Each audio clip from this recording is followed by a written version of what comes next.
Hello दोस्तों इस video में हम सीखेंगे कि मार्क सॉफ्टवेयर को डाउनलोड कैसे करें और जो मार्क सॉफ्टवेयर के अंदर पहले से डेमोन्स्ट्रेशन होते हैं उसको हम कैसे रिस्टोर करें ताकि हमारा ज्यादा से ज्यादा टाइम बचे और मार्क सॉफ्टवेयर को हम देख पाएं कि कैसे हमें उसको यूजेबल अगर हमारे बिजनेस से रिलेटेड है वो या नहीं है और कम से कम समय में हम उसको पहचान सकें। तो चलिए हम स्टार्ट करते हैं। तो सबसे पहले आपको अपने इंटरनेट ब्राउजर में जाना है, चाहे गूगल क्रोम हो या कोई सा भी ब्राउजर आपके पास हो, और ब्राउजर से आपको जो है लिखना है सबसे पहले गूगल में आप ये सर्च करें मार्क ईआरपी। जैसे आप मार्क ईआरपी सर्च करेंगे तो आपको पहला ही पेज दिखने लगेगा एडवर्टीजमेंट का। तो आपको एडवर्टीजमेंट वाले पेज पे क्लिक नहीं करना क्योंकि ये लैंडिंग पेज होता है मार्क का, वो वहां पे लेके जाएगा, फिर वहां से आपको कंफ्यूजन पड़ेगा डाउनलोड करने में। तो आपको सिंपली क्लिक करना है मार्क ईआरपी। आप देख रहे हैं यहाँ पे इसमें कोई भी एडवर्टीजमेंट नहीं चल रही है, तो इस पर मैंने क्लिक कर दिया। अब जैसे ही आपने इस पे अगर क्लिक कर दिया तो ये ऑफिशियल जो मार्क का ऑफिशियल जो वेबसाइट है, जो ऑफिशियल वेबसाइट है और जो ऑफिशियल पेजेस है वो सारे के सारे यहाँ पर है। तो सबसे पहले आप अगर डाउनलोड कर रहे हैं, डाउनलोड करने से पहले मैं आपको प्राइस दिखा दूं। इसके लिए आप जाएंगे प्राइस के सेक्शन में। जैसे आप प्राइस के सेक्शन में आप ऊपर देखेंगे, क्लिक करेंगे तो ये मार्क के कुछ प्राइस हैं और प्राइस भी एकदम नॉर्मल से हैं, कोई ज्यादा हाई रेटेड प्राइस नहीं है और बहुत सारे फीचर्स हैं इतने कम प्राइस में। ये है बेसिक एडिशन। बेसिक एडिशन 999 का मिलता है, जिसमें 12 महीने की ईएमआई हर महीने 999 देनी पड़ती है और फिर सॉफ्टवेयर आपका हो जाता है। उसके बाद है बेसिक एडिशन 8100 और इसमें फिर जितने भी जो रेट्स लिखे हुए इनके ऊपर जीएसटी है। उसके बाद आपका सिल्वर है और गोल्ड है। ये सभी जो है फीचर के ऊपर डिपेंड करता है और फीचर्स आपको अगर देखने हैं तो मैं आपको दिखा देता हूँ। बेसिक में कुछ बेसिक्स से रिलेटेड टू सेल परचेज वगैरह कर सकते हैं, सिल्वर में कुछ एडवांस फीचर्स हैं, ऐसी गोल्ड में कुछ एडवांस फीचर्स हैं। अब आपको कंपेयर ये करना है कि बेसिक में आप क्या क्या कर सकते हैं, सिल्वर में आप क्या क्या कर सकते हैं, गोल्ड में आप क्या क्या कर सकते हैं। तो इसके लिए आपको करना होगा जो कि हम कर ही रहे थे, आप दोबारा से मार्क के लोगों पे क्लिक कर देंगे तो होम पेज आ जाएगा। आपको डाउनलोड नाउ पे क्लिक करना है। जैसे ही आप डाउनलोड नाउ पे क्लिक करेंगे तो मार्क का ये डाउनलोड का सेक्शन खुल जाएगा और यहाँ पे आप देखेंगे तो लिखा हुआ है comparison chart of mark ERP का। जैसे आप इस पे पहले क्लिक करना है आपको ये कंपेयर करने के लिए कि बेसिक में आपको क्या क्या देखने को मिलेगा और सिल्वर में क्या क्या आपको फीचर्स मिलेंगे और गोल्ड में क्या क्या मिलेंगे। तो देखिए ये सब कुछ दे रखा है कि लाइसेंस जो है सब मल्टी कंपनीज के लिए है। जो जो टिक लगे हुए हैं वो बेसिक के फीचर्स हैं और जहाँ पे सिल्वर पे टिक लगे हैं वो सिल्वर के हैं और गोल्ड पे मैक्सिमम तो सभी पे टिक मिलेंगे आपको गोल्ड के ऊपर, क्योंकि गोल्ड एक लास्ट एडिशन है जिसमें सारे फीचर्स आपको मिलेंगे। तो इस तरीके से आप कंपेयर कर सकते हैं खरीदने से पहले कि आपको बेसिक लेना चाहिए, सिल्वर लेना चाहिए या गोल्ड लेना चाहिए। अब बात आ जाती है कि अब हम सॉफ्टवेयर को डाउनलोड कैसे करें, इंस्टॉल कैसे करें और देखें कैसे जो हमारे कंपनी से रिलेटेड उसमें है। तो दोबारा से ये आपने कंपैरिजन पे जैसे क्लिक किया था, आप इसको एक बार क्लिक करके डाउनलोड करके देख लीजिए। अब आपको सॉफ्टवेयर डाउनलोड करना है तो आप डाउनलोड नाउ पे डायरेक्टली क्लिक कर देंगे। जैसे डाउनलोड नाउ पे क्लिक कर देंगे तो एक ये छोटा सा फॉर्म खुल जाता है जिसमें आप जैसे ही नंबर डालते हैं अपना तो मार्क के पास जो है ये क्वेरी पहुंच जाती है कि आपको सॉफ्टवेयर की नीड है और फिर मार्क की तरफ से आपको कॉल आता है कि आपने ये इस तरह से कुछ क्वेरी की है, सॉफ्टवेयर को डाउनलोड किया है, आप परचेज करना चाहते हैं या कैसे आप डेमो वगैरह लेना चाहते हैं, तो वो आपको इस तरह से कॉल करेंगे। तो देखिए जैसे ही मैं मार्क का पहले से रजिस्टर्ड यूजर हूं तो ये ऑटोमेटिक मेरी वो डिटेल लेके आ जाएगा जो इनके पास रजिस्ट्रेशन के लिए मैंने दिया था लाइसेंस। तो जैसे ही आप इस पे क्लिक करेंगे, सबमिट करेंगे तो आपका सॉफ्टवेयर हो जाएगा डाउनलोड। अब जैसे ही डाउनलोड हो जाएगा तो लास्ट वाला पेज ये है कि पहले आपका डाउनलोड होगा, उसके बाद इंस्टॉल होगा, उसके बाद आप एंजॉय कर सकते हैं, मतलब कि उसको यूज कर सकते हैं। तो चलिए हम वेट करते हैं कि ये डाउनलोड का ऑप्शन कब तक आएगा। देखिए डाउनलोड आ गया है और डाउनलोड स्टार्ट भी हो चुका है।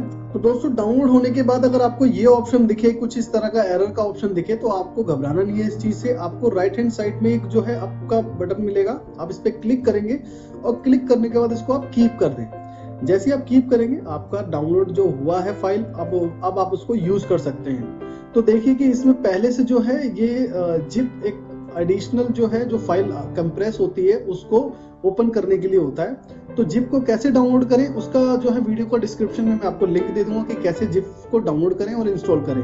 तो चलिए हम इस पे क्लिक करते हैं। जैसे ही आपका ये डाउनलोड हो जाए आप क्लिक करेंगे, उसके अंदर एक सेटअप होगा, आप इस सेटअप पे डबल क्लिक कर दें। जैसे ही आप डबल क्लिक कर देंगे तो कुछ सेकंड के बाद आपके पास एक ऑप्शन आएगा इंस्टॉलेशन का। जैसे कि आप देख रहे हैं ये पहले अथॉरिटी ले रहा है मेरे जो कंप्यूटर यानी कि जो मेरा लैपटॉप है विंडोज से ये अथॉरिटी ले रहा है कि इंस्टॉलेशन होने जा रहा है, तो आप इसे यस कर दें।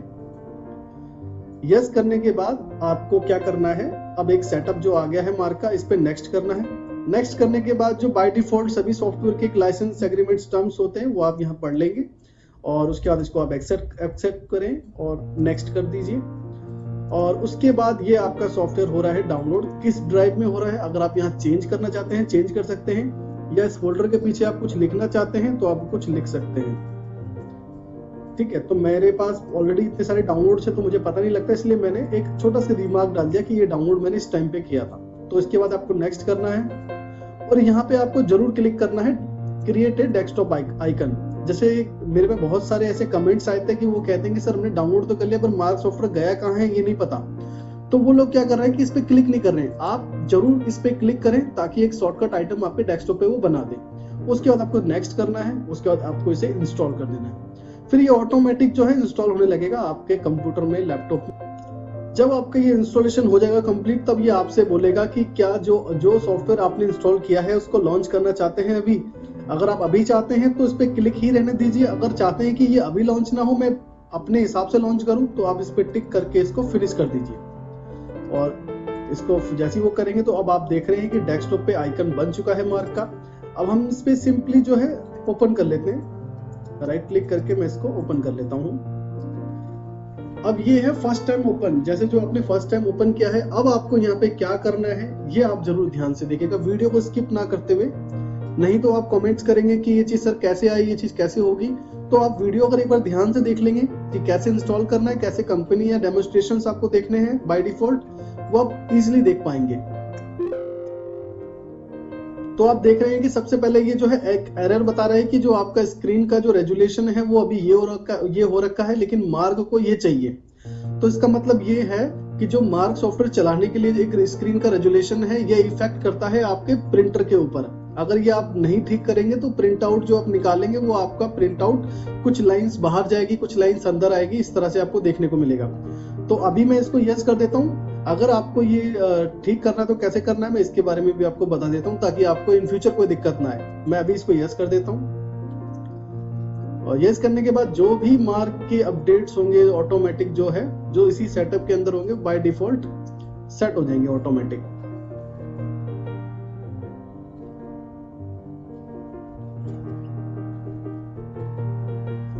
तो ये प्रॉपरली जो है इंस्टॉलेशन हो चुका है। अब हमको जो एक स्क्रीन रेजुलेशन का जो प्रॉब्लम हमें फेस हो रहा था वो कैसे रिजॉल्व करना है, आपको अपने डेस्कटॉप पे आना है और यहाँ पे आपको राइट क्लिक करके डिस्प्ले सेटिंग पे क्लिक करना है। जैसे आप डिस्प्ले सेटिंग पे क्लिक करेंगे तो उसने क्या रेजुलेशन आपसे मांगा था, 1366। तो आप क्या करेंगे, यहाँ पे आप क्लिक करेंगे डिस्प्ले रेजुलेशन पे। जो मार्क को जो चाहिए था वो ये चाहिए था 1366/768। तो आप अगर ये क्लिक कर देंगे तो आपको वो एरर शो नहीं होगा बिल्कुल भी। तो मैं अभी जो है इसको नहीं करता, मैं बाद में करूंगा। आप जो है इसको पहले ही कर लें ताकि आपको किसी चीज में प्रॉब्लम ना आए। तो चलिए हम आगे बढ़ते हैं। जब आपका ये सॉफ्टवेयर इंस्टॉलेशन हो जाएगा, जब सारी कंप्लीट आपका ये हो जाएगा, जब आप इसको ओपन करेंगे तो कुछ इस तरह का पोर्शन आपको दिखने लगेगा। अब यहाँ पे आप एंटर करेंगे तो आप सबसे पहले देख रहे हैं क्रिएट ए न्यू कंपनी। तो जैसे ही आप क्रिएट कंपनी पे क्लिक करेंगे तो ये आपसे एक फॉर्म भरवाएगा कंपनी का कि आपकी कंपनी का नाम क्या है, एड्रेस क्या है, अगर आपका ब्रांच कोड है तो ब्रांच कोड क्या है, वेबसाइट, ईमेल, जीएसटी नंबर, अगर आप फार्मा से रिलेटेड हो डीएल नंबर, मैन्युफैक्चरिंग लाइसेंस अगर आप एक मैन्युफैक्चरर हैं। तो ये सारी डिटेल्स आपको डालनी होती है इसमें, और उसके बाद आपको ये सेव कर देना होता है। इसमें जो मस्ट इंपॉर्टेंट है मैं आपको बता देता हूँ। यहाँ पे जो कंफ्यूज होते हैं इसलिए क्योंकि ये बिजनेस टाइप पे सोचते हैं कि यहाँ पे क्या चूज करना है। यहाँ पे वही चूज करना है जो आपका बिजनेस हो। अब सपोज कि आप फार्मेसी केमिस्ट शॉप है आपकी, तो केमिस्ट शॉप पे क्लिक करेंगे। आपका फार्मा डिस्ट्रीब्यूशन है, अगर फार्मा आप होलसेलर भी हैं तब भी यही चूज करेंगे, अगर एक होलसेलर हैं आप।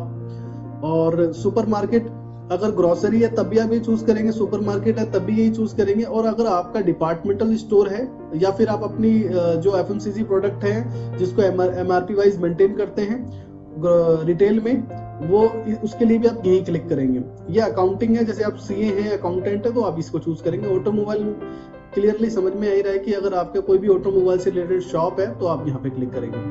अगर आपको कुछ भी समझ में नहीं आ रहा कि मैं यहाँ पे लूँ क्या, तो उसके लिए आप डायरेक्टली यहाँ पे क्लिक कर दें बिलिंग जनरल। बिलिंग जर्नल से क्या है, अंदर जब आप सॉफ्टवेयर के अंदर जब आप एंटर्ड होंगे तो वहाँ पे सारे आपको नॉर्मल फीचर्स दिखेंगे। अगर आप इनमें से कोई भी चूज करते हैं तो आपको इनसे रिलेटेड ही अंदर फीचर दिखेंगे। तो सपोज ये सारे बुक स्टोर के लिए है, ये एक्साइज डीलर के लिए है, ये एफएमसीजी डिस्ट्रीब्यूटर है, मतलब कि अगर आप कुरकुरे वगैरह ये जितने भी एफएमसीजी के प्रोडक्ट हैं, अगर होलसेलर भी हैं आप या डिस्ट्रीब्यूटर भी हैं तो आपको यही चूज करना है। गारमेंट्स हैं आप तो गारमेंट्स के लिए ही चूज करना है। ऐसे ही जो है ज्वेलरी, मोबाइल, फार्मा, रेस्टोरेंट, ये सारे के सारे दे रखे हैं। तो आपका बिजनेस किसी में भी हो आप चूज करने। अगर आपको फिर भी नहीं समझ में आ रहा कि मुझे क्या चूज करना है तो आप बिलिंग जर्नल को चूज कर लीजिए, जिससे आपको बहुत ईजी रहेगा। तो ये तो बात होगी कि नई कंपनी की। अब बात आती है कि ये तो हमने नई कंपनी बना दी, हमें अंदर बहुत कुछ बनाना पड़ेगा जब जाके हमें डेमोन्स्ट्रेशन दिखेगा। तो बेफिक्र रहिए, जहां पे हमने न्यू कंपनी लिया था यहाँ पे आपको न्यू कंपनी ना लेकर जो सेकंड नंबर पे आपको दिख रहा है रिस्टोर डिफॉल्ट डेमोन्स्ट्रेशंस, इस पे आपको एंटर करना है। एंटर करने के बाद जो कंपनी हमको अंदर दिख रही थी वही कंपनी से रिलेटेड सारे के सारे डेमोन्स्ट्रेशन बने हुए हैं। सपोज कि आपका आप रेस्टोरेंट का देखना चाहते हैं डेमो, सपोज आप सुपरमार्केट ग्रोसरी वगैरह का देखना चाहते हैं, या आप केमिस्ट शॉप का देखना चाहते हैं। तो सपोज कि हमें केमिस्ट शॉप का डेमो देखना है तो आप इस पे एंटर कर दें। एंटर करने के बाद क्या करेगा, ये ऑटोमेटिकली कंपनी क्रिएट कर देगा, ऑटोमेटिक सारा डेटा उसमें फिल कर देगा, जैसे सेल का, कुछ परचेज का, कुछ आइटम मास्टर, जिससे आपको अंदर डेमोन्स्ट्रेशन समझने में बहुत आसानी हो जाएगी। तो ये 100% कंप्लीट हो चुका है और ऑटोमेटिकली यहाँ पे जो कंपनी जो है क्रिएट हो चुकी है। आप देख रहे होंगे डेमो केमिस्ट शॉप, इस तरह से कंपनी क्रिएट हुई है। आप इस पे एंटर करेंगे। एंटर करने के बाद आपको करना है मार्क गेटवे।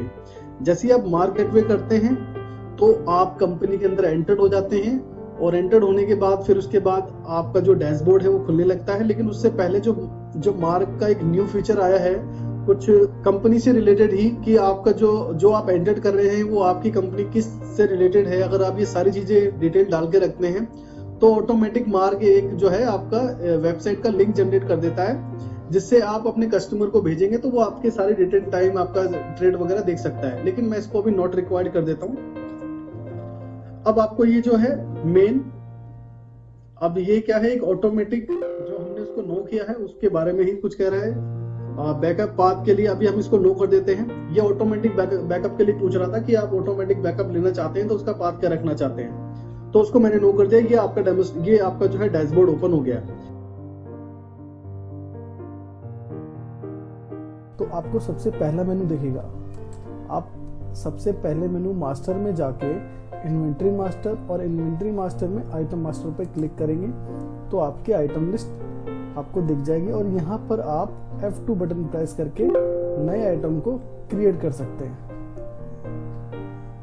ये नए आइटम की विंडोज ओपन हो गई। पहला ऑप्शन तो ये है। दूसरा ऑप्शन ये है कि आप अपने डैशबोर्ड के पास ही कंट्रोल आई का बटन प्रेस करते हैं तो डायरेक्टली आइटम मास्टर की लिस्ट ओपन हो जाती है। फिर यहाँ से आप F2 बटन प्रेस करके और इसे आप यस कर देंगे ताकि ये ऑटोमेटिक आपका आइटम कोड बनाए, तो आपका ये फॉर्म ओपन हो जाएगा। और फॉर्म में बहुत सिंपल सा प्रोसेस है कि जो भी आप आइटम बनाते हैं उस आइटम का नाम क्या है, अगर उसकी पैकिंग है तो उसकी पैकिंग का साइज़ क्या है, और यूनिट क्या है, केजी में बेचते हैं आप, पीसेस में बेचते हैं, या किसी भी यूनिट में बेचते हैं तो यूनिट बता देते हैं आप। उसके बाद अगर आप इसको जो आइटम आप सेल कर रहे हैं वो आइटम कौन सी कंपनी का है और उसका साल्ट क्या है, कैटेगरी क्या है, तो आप ये भी यहाँ पे बता सकते हैं। ये सभी चीज़ें ऑप्शनल है आपकी इन्वेंट्री को अच्छे से मेंटेन करने के लिए। उसके बाद आप नीचे के पोर्शन में अगर देखते हैं तो आपको टैक्स से रिलेटेड चीज़ें मिलती हैं कि जो भी आप इन्वेंट्री बना रहे हैं उसका टैक्स क्या है। उसके बाद आपको देखने को मिलता है रेट कि उसकी MRP क्या है, परचेज प्राइस क्या है आपका, और कॉस्ट ऑटोमेटिक ये कैलकुलेट कर लेता है जैसे भी आपकी परचेज होगी। उसके बाद सेल रेट के लिए भी 3 ऑप्शन यहाँ पे दिए हुए कि रेट A, B, C। उसके बाद आपको कन्वर्जन स्ट्रिप मिल जाता है। अगर आप जनरली कोई आइटम क्रिएट कर रहे हैं तो आपको इसकी रिक्वायरमेंट नहीं होगी। अगर आप फार्मा से रिलेटेड है तो ये कन्वर्जन स्ट्रिप आपको अच्छे से पता होगा। यहाँ पे आपके पास जो भी इन्वेंट्री है, जो भी आपके पास टैबलेट है, उसके अंदर जितनी भी टैबलेट है वो यहाँ पे आपको डालनी होती है। उसके बाद मोर ऑप्शन पे अगर आप देखेंगे तो मोर ऑप्शन पे आप ये भी लगा सकते हैं कि मिनिमम क्वांटिटी कितनी हो आपके पास, मैक्सिमम क्वांटिटी कितनी हो, और रीऑर्डर आपका कितनी क्वांटिटी पे बन जाए, और वॉल्यूम डिस्काउंट कितना देना चाहते हैं आप, ऑन क्वांटिटी कितना देना चाहते हैं, डिस्काउंट इस आइटम पे आप एप्लीकेबल रखना चाहते हैं या नहीं रखना चाहते, आइटम डिस्काउंट कितना देना चाहते हैं, ये परसेंटेज में है, कोई स्पेशल डिस्काउंट देना चाहते हैं, ऑन क्वांटिटी देना चाहते हैं, मैक्सिमम कितना डिस्काउंट देना चाहते हैं, परचेज प्राइस पे कितना डिस्काउंट आपको मिलता है। तो इतने सारे फीचर्स हैं, इसको यूज करके आप अपनी इन्वेंट्री को बहुत अच्छे से मेंटेन कर सकते हो। तो मैं एक इन्वेंट्री क्रिएट कर लेता हूँ। सपोज हमारे पास एक आइटम है सिपर बोतल, ये मैंने सिपर बोतल आइटम बना दिया। इसकी पैकिंग जो है 1:1 यानी एक ही आइटम है ये, और ये टैब नहीं है, ये पीसेस है और यहाँ पे भी पीसेस। अगर कोई एक ही यूनिट है आपके पास तो आप दोनों में एक एक डाल सकते हैं। अगर किसी और ट्रेड से हैं आप, अगर आपने फार्मा जब कंपनी आपने बनाया होगा फार्मा चूज नहीं किया होगा तो ये 2 यूनिट आपको यहाँ पे नहीं दिखेगी, आपको एक ही यूनिट दिखेगी। उसके बाद फास्ट सर्च में अगर डालना चाहे डाल सकते हैं आप, कलर भी आप नॉर्मल रख सकते हैं। उसके बाद कंपनी की, जो ये शिपर बॉटल है ये कौन सी कंपनी का है, तो आप यहाँ पे सिंपली कीबोर्ड से एन का बटन प्रेस करके उस कंपनी की लिस्ट को आप देख सकते हैं, या फिर आप माउस से यहाँ पे क्लिक करके नो पे क्लिक कर सकते हैं, तो जिससे आपको कंपनी की लिस्ट अपीयर हो जाएगी। और अगर आपकी कंपनी ऑलरेडी बनी हुई है तो आप उसे चूज कर सकते हैं। अगर आपकी वो कंपनी नहीं है इसमें तो यहाँ पर भी आप F2 के साथ बना सकते हैं। जैसे कि ये मैंने बना दिया कि ABC कंपनी, और इस कंपनी का भी क्या सेल टैक्स है, क्या परचेज है, ये भी आप यहाँ पे पहले से ही बता सकते हैं। बट अब तो सब कुछ अलग अलग है, तो आप सिर्फ कंपनी का नाम बना लें और बाकी टैक्स आप नीचे बता दें। तो जैसे मैंने इसमें कंपनी क्रिएट करी, ऐसी साल्ट है। अगर आप साल्ट एन के बटन से सारे साल्ट आपको दिख जाएंगे, यदि नहीं है तो आप F2 करके बना सकते हैं। इसी तरह से कैटेगरी है और इसी तरह से HSN है। अगर HSN आपका है तो आप ले सकते हैं, नहीं है तो आप F2 करके बना सकते हैं। और जो भी HSN के अंदर आप टैक्स डालेंगे वो ऑटोमेटिक यहाँ पे आ जाएगा, आपको मैनुअल डालने की जरूरत भी नहीं पड़ेगी। उसके बाद आप यहाँ पे MRP डाल देंगे, जो भी आपका परचेज प्राइस है।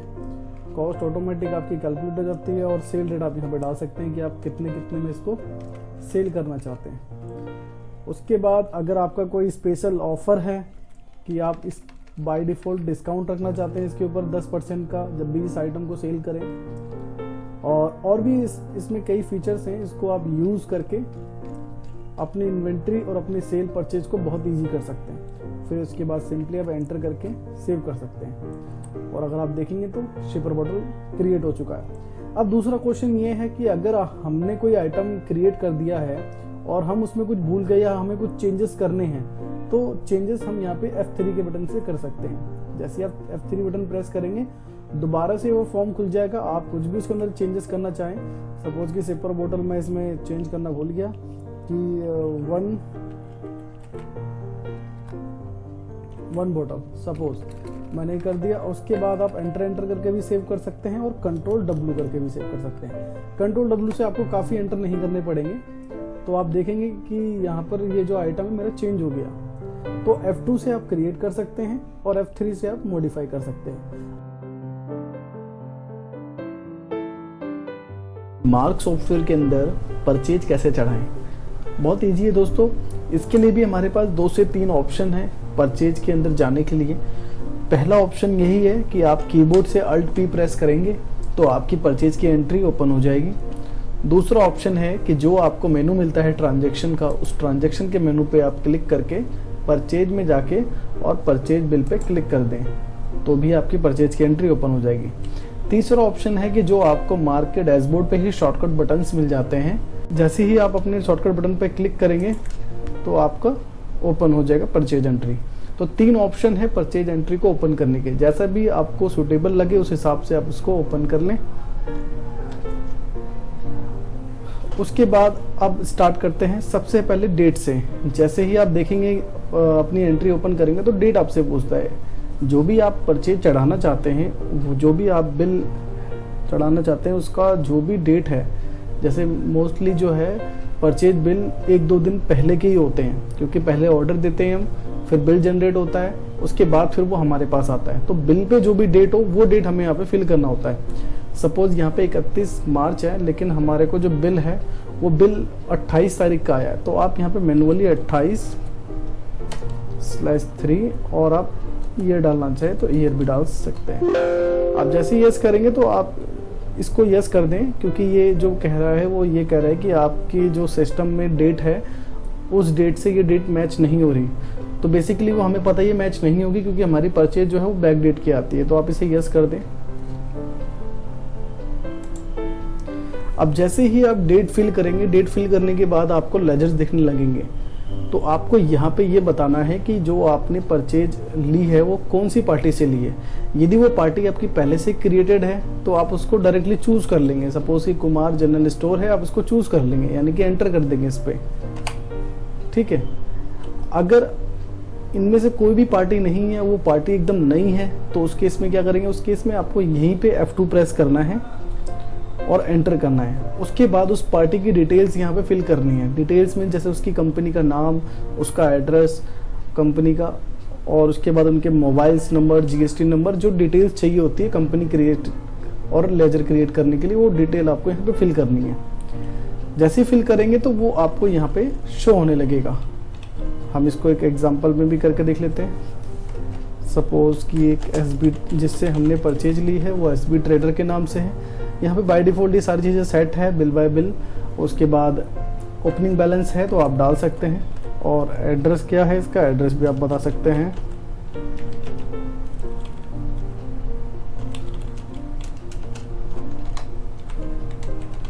एड्रेस भरने के लिए हमारे पास 3 लाइन है। अगर किसी का एड्रेस बड़ा है तो आप इन तीनों लाइन को यूज़ कर सकते हैं। उसके बाद पिन कोड डालना चाहें, पेमेंट होल्ड, यस और नो, ये तो नो ही करेंगे आप शुरुआत में। उसके बाद ईमेल, वेबसाइट, ये सारी चीज़ें ऑप्शनल है। अगर आपके पास है तो आप डाल सकते हैं, नहीं है तो कोई मैंडेटरी चीज़ें नहीं है। उसके बाद आप अपने फ़ोन नंबर, मोबाइल नंबर डालना चाहें इनके तो डाल सकते हैं। फिर उसके बाद आपको इनका GST नंबर डालना है यदि है। अगर कोई और भी लाइसेंस है, जैसे फूड लाइसेंस या कोई भी इस तरह का लाइसेंस है, आप वो नीचे फिल कर सकते हैं। उसके बाद नीचे कोई ज़्यादा ऑप्शन नहीं है, सारी चीज़ें बाय डिफ़ॉल्ट सेट है। आप बस एंटर करके इसको सेव कर दें। जैसे ही आप लास्ट एंटर करेंगे तो एक डिटेल और खुल जाती है, पार्टी लेजर अदर डिटेल की। इसमें आप ये सेट कर सकते हैं कि इस पार्टी को कितना डिस्काउंट देना है, इस पार्टी की पेमेंट डे कब आती है, इस पार्टी को क्रेडिट लिमिट कितनी देनी है। तो ये चीज़ें आप यहाँ पे सेट कर सकते हैं। अगर आप चाहते कि नहीं अभी ये करना चाहते तो आप इसको स्किप कर देंगे, और जैसे ही आप स्किप करेंगे तो देखेंगे कि SB ट्रेडर की अगर और भी डिटेल डालनी है, जैसे बैंक डिटेल वगैरह, तो ये ऑप्शन खुल गया, ये भी हमें नहीं डालना, तो इसे भी आप स्किप कर दें। अब देखेंगे कि पहले हमारे पास 4 पार्टी आ रही थी, लेकिन अब ये 5वीं पार्टी आ गई।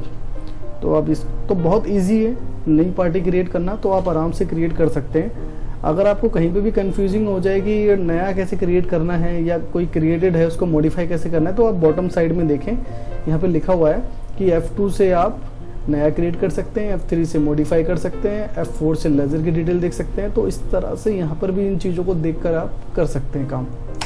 अब जैसे ही आपने पार्टी चूज़ कर ली, ये एंट्री नंबर है, ये बाय डिफ़ॉल्ट जो है परचेज के उस पर चल रही है कि सिस्टम में अब ये तीसरी एंट्री चढ़ने जा रही है। उसके बाद है पार्टी नंबर। पार्टी नंबर में आपको क्या है, पार्टी ने जो भी आपको इनवॉइस नंबर दिया है वो डालना होता है। अब पार्टी ने सपोज मुझे ये इनवॉइस नंबर दिया है। उसके बाद अब ये कह रहा है कि ये जो सप्लायर है, इस सप्लायर को आपने टैक्स पे किया है या नहीं किया है।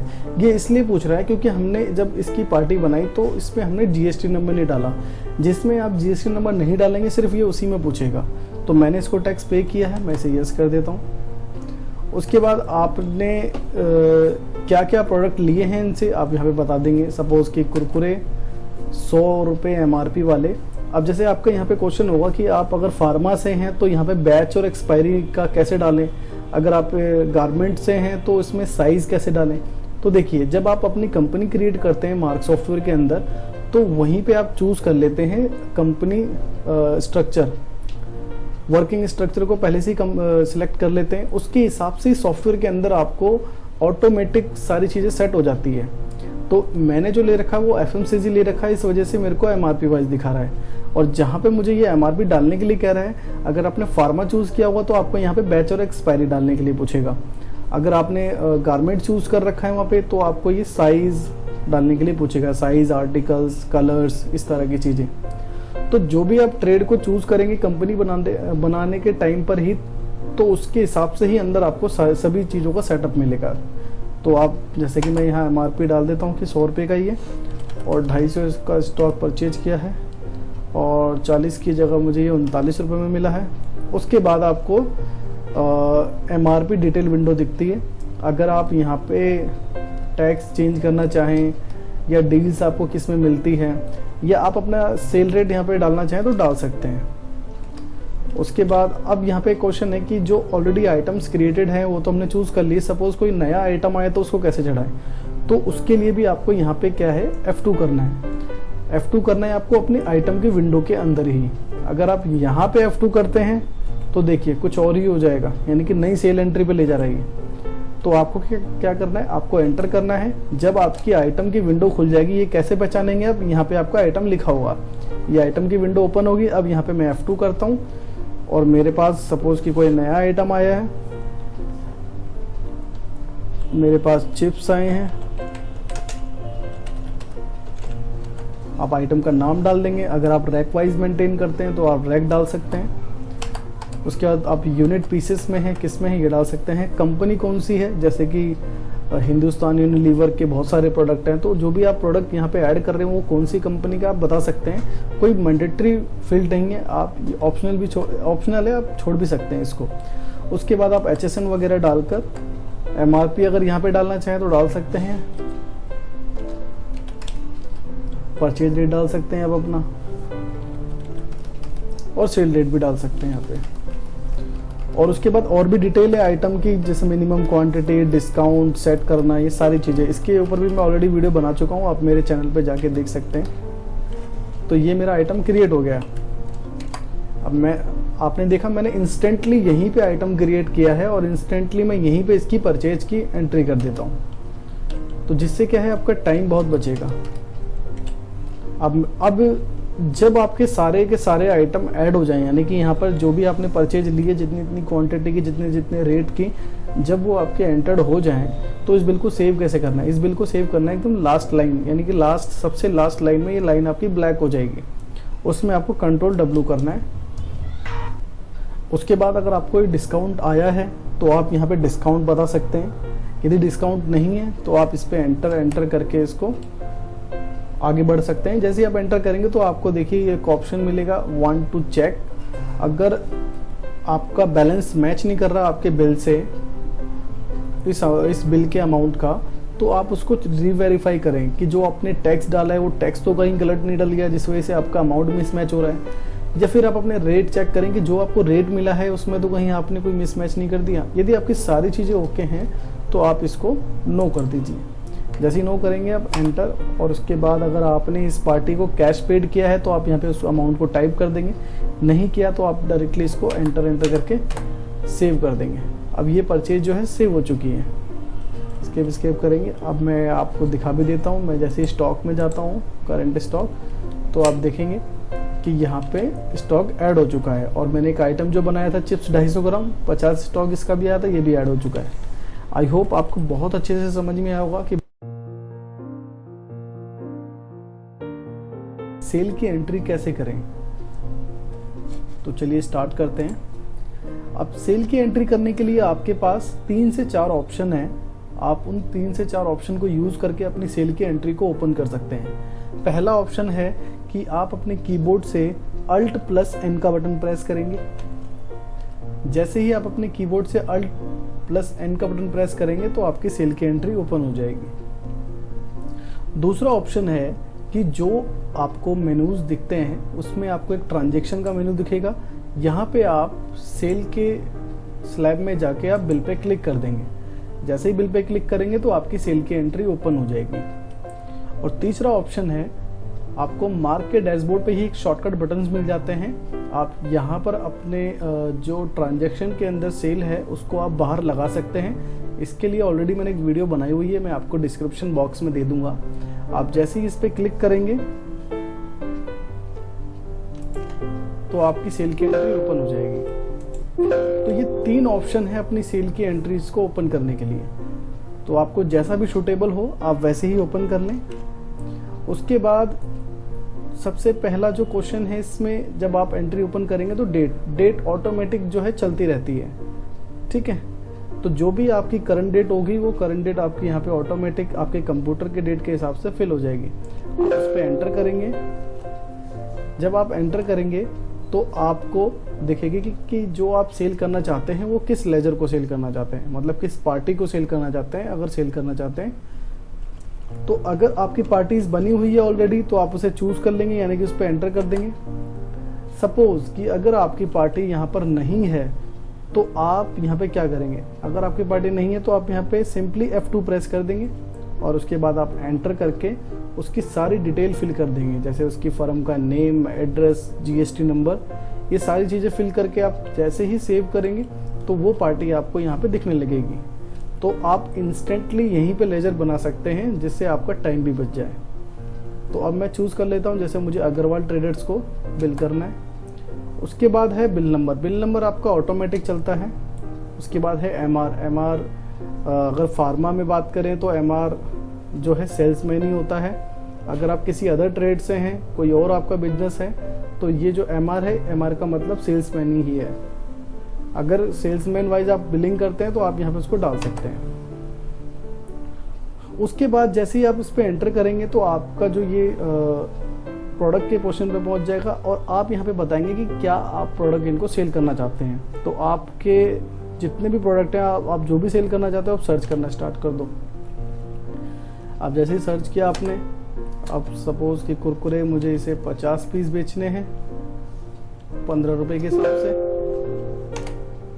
देखिए इसमें अलर्ट भी आता है, अगर आप कोई ऐसा प्रोडक्ट सेल कर रहे हैं किसी ऐसे रेट में जो आपकी परचेजिंग से भी क्या है नीचे है, तो ये आपको बता देगा कि आपका ये लॉस है। तो आप उसके हिसाब से एक्शन ले सकते हैं कि आपको ये कितने में बेचना है।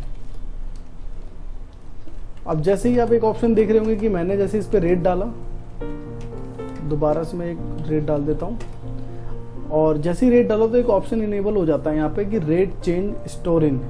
इसमें क्या है कि जो आपकी पार्टी है, जैसे ये अग्रवाल ट्रेडर्स हैं जिनको मैं बिल कर रहा हूँ, अब मैं अगर चाहता हूँ कि अग्रवाल ट्रेडर को कुरकुरे का रेट 46 रुपये का ही जाए जब भी मैं इसको बिल करूँ, तो आप इसके लिए पार्टी स्पेशल पे एंटर कर देंगे। जैसे ही आप इस पे एंटर कर देंगे, कभी भी आप अग्रवाल ट्रेडर का बिल बनाएंगे तो ऑटोमेटिक इसको 46 रुपये का ही रेट जाएगा। और ऐसे ही अगर आपने सभी पार्टियों को अलग अलग कर रखा है, किसी को 45, किसी को 44, तो जब भी आप सेल करेंगे तो आपको ध्यान नहीं रखना पड़ेगा कि इसको कितना रेट देना है, इसको कितना रेट देना है। तो ये बहुत अच्छा फीचर है कि वन टाइम ही आपको पार्टी स्पेशल कर देना है और सेकंड टाइम पे आपको बिल्कुल भी याद नहीं करना। तो जैसे ही मैंने ये एक आइटम ले लिया, ऐसे ही आपके जितने भी आइटम हैं आप सभी आइटमों को चूज़ कर लेंगे कि कितने का सेल करना है। और ऐसे ही अगर और भी आइटम है तो आप उसको चूज़ कर लें। जब आपके आइटम कंप्लीट हो जाएं, अब आपको बिल सेव करना है, तो आपकी जो ये लाइन है ब्लैक है, आप इस चीज़ का ध्यान रखें। उसके बाद कंट्रोल W प्रेस करें अपने कीबोर्ड से, और कंट्रोल W प्रेस करते के साथ ही ये डिस्काउंट पे आ जाएगा, बिल डिस्काउंट पे। अगर आप बिल डिस्काउंट देना चाहते हैं तो आप डाल सकते हैं यहाँ पे, नहीं देना चाहते तो आप एंटर कर देंगे। और उसके बाद अगर इस अग्रवाल ट्रेडर ने आपको कुछ कैश दिया है तो आप यहाँ पे एंटर कर देंगे, यदि नहीं दिया तो आप खाली छोड़कर इसको सेव कर देंगे। उसके बाद एडजस्टमेंट पूछता है कि जो भी इसका बैलेंस चल रहा है उससे इसको एडजस्टमेंट करना है, इसको आप नो ही कर दीजिए। अब जैसे ही आपका जो बिल क्रिएट हो गया है, अब इसका प्रिंट आउट करना है आपको। तो आप देख रहे होंगे यहाँ पे 1 2 3, अगर आपको इसका 3 प्रिंट आउट चाहिए तो अपने 3 नंबर टाइप कर देंगे तो आपके 3 प्रिंट आउट निकल कर आ जाएंगे। अगर आप चाहते हैं कि मैं प्रिंट आउट निकालने से पहले इसको देखना चाहता हूं, तो आप यहाँ पे कीबोर्ड से F का बटन प्रेस कर देंगे। जैसे ही आप F का बटन प्रेस करेंगे तो जो भी आपका प्रिंट निकलने वाला है उससे पहले आपको उसका प्रीव्यू दिख जाएगा कि किस तरह से आप उसको देख पाएंगे। तो आप यहाँ पे क्लियरली देख लें। और उसके बाद अगर आप चाहते हैं कि एक ही प्रिंट निकालना तो डायरेक्टली आप इस पर एंटर कर देंगे। जैसे ही एंटर कर देंगे तो आपका एक प्रिंट निकल जाएगा। अगर आप चाहते हैं कि 2 प्रिंट निकले, 3 प्रिंट निकले, तो 2 टाइप कर दें या 3 टाइप कर दें, आपके उतने प्रिंट निकल जाएंगे। तो बहुत इजी है कि किस तरह से सेल करें। आई होप बहुत अच्छे से आपको समझ में आया होगा। यानी कि मॉडिफाई कैसे करें, यानी कि सेल बिल को आप मॉडिफाई कैसे करें, आज हम ये सीखेंगे। चलिए स्टार्ट करते हैं। सेल बिल को मॉडिफाई करने के लिए आपके पास दो तरह के ऑप्शन है। पहला ऑप्शन है कि आप ट्रांजैक्शन में जाके सेल में आए और सेल में आपको मॉडिफाई बिल पे क्लिक करना है। पहला ऑप्शन ये है।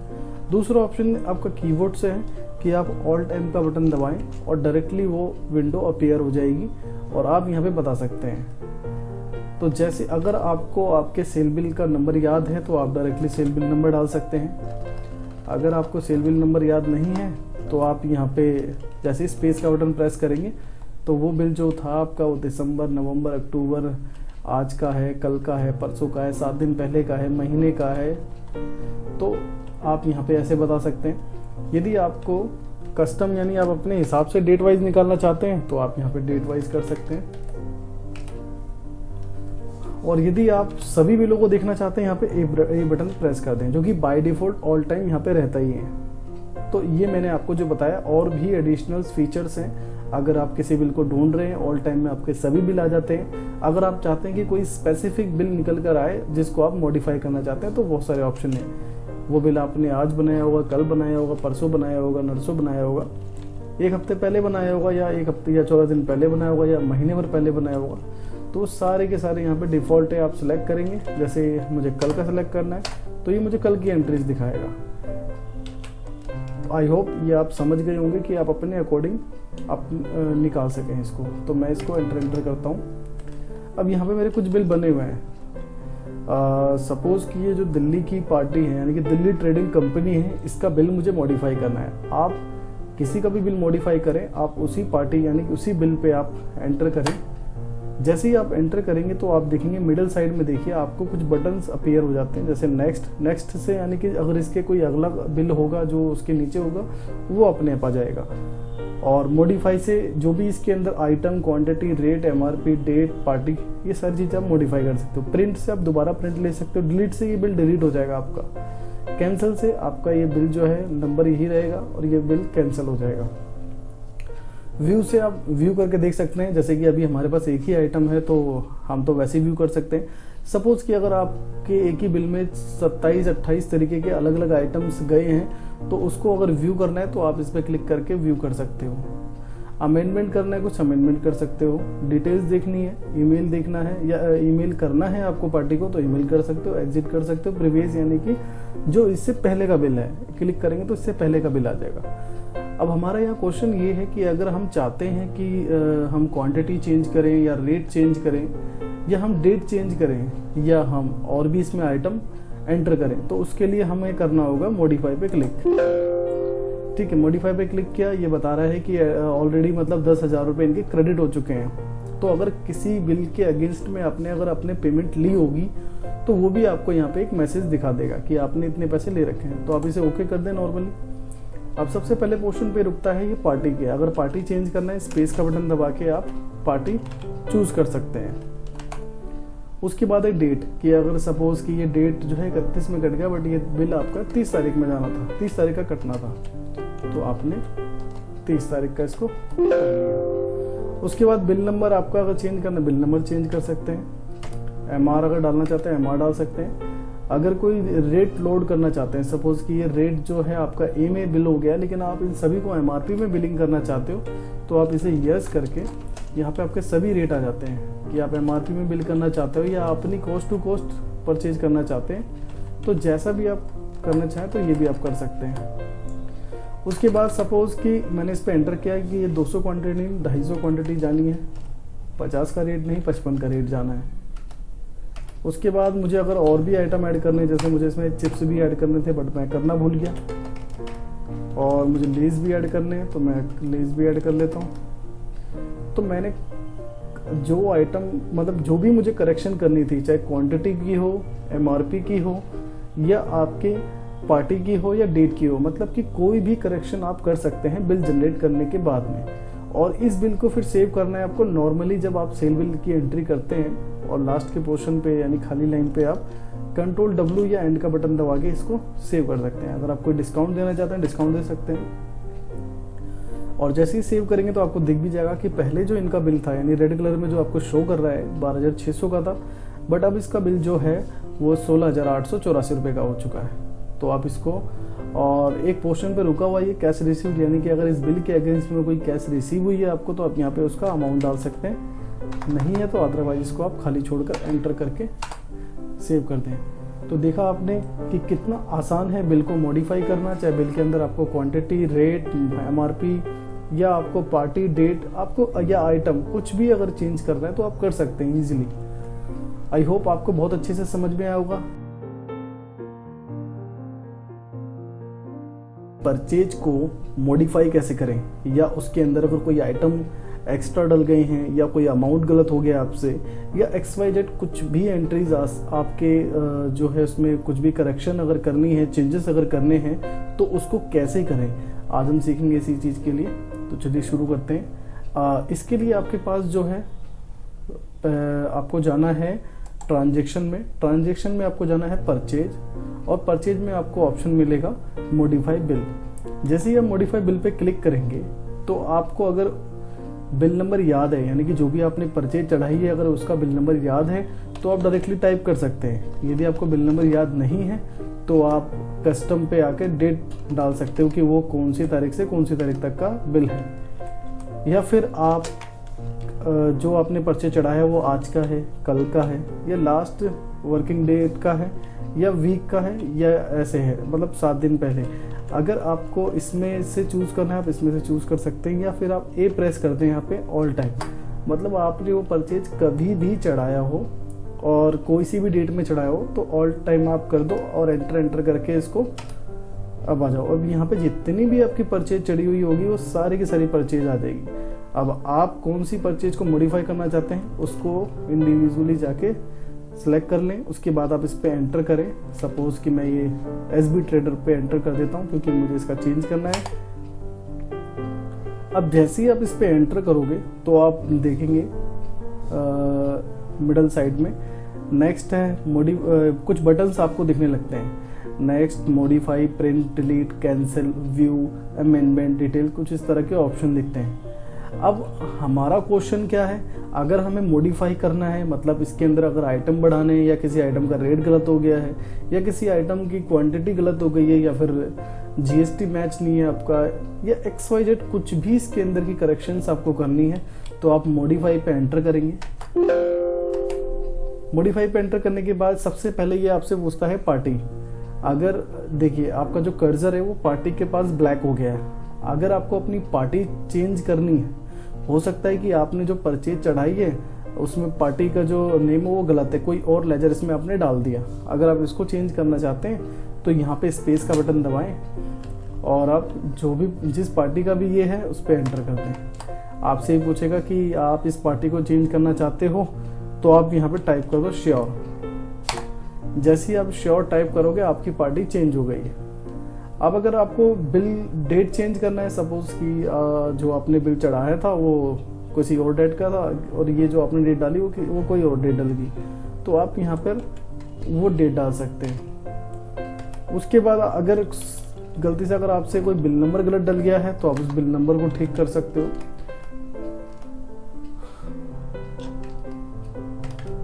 उसके बाद जो है ये ऑप्शन बोलता है कैलकुलेशन के, अगर आपको यहाँ कैलकुलेशन चेंज करनी हो कि इंक्लूसिव GST लगाना है या एक्सक्लूसिव GST लगाना है, या रेट जो आप लग रहे हैं आपके परचेज के आप कोई और रेट लगाना चाहते हैं, तो ये सारे के सारे कैलकुलेशंस के ऑप्शन है। अगर आप ध्यान से पढ़ेंगे, अगर आपको ये रिक्वायर्ड हो तो आप इसे यूज कर सकते हैं। 99% इसकी रिक्वायर्ड नहीं होती, डिफॉल्ट चलता है।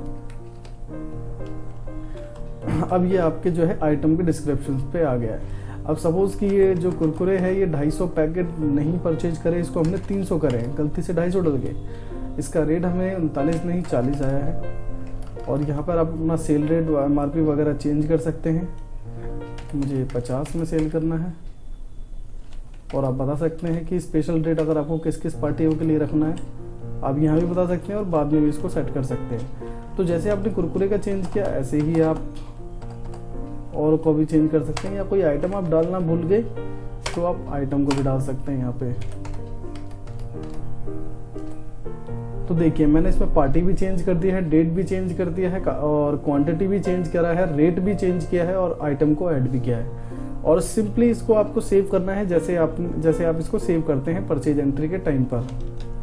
कंट्रोल W से भी आप सेव कर सकते हैं, एंड के बटन से भी सेव कर सकते हैं और एंटर करके इसको। और यहाँ पे आपको बता भी देगा कि आपका जो ओल्ड बिल है, यानी कि पुराना बिल जो था आपका 12,075 का था और जो अब बिल आपका बना है वो 14,700 का बना है सारी करेक्शन करने के बाद में।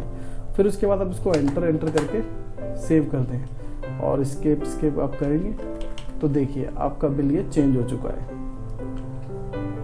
तो दोस्तों बहुत आसान है कि जो भी आपने परचेज चढ़ाई हुई है अगर उसमें कोई भी करेक्शन करनी है, आइटम चेंज करना है या आपको पार्टी चेंज करनी है, रेट चेंज करना है, क्वांटिटी चेंज करनी है, कुछ भी अगर चेंज करना है तो आप इजीली कर सकते हैं।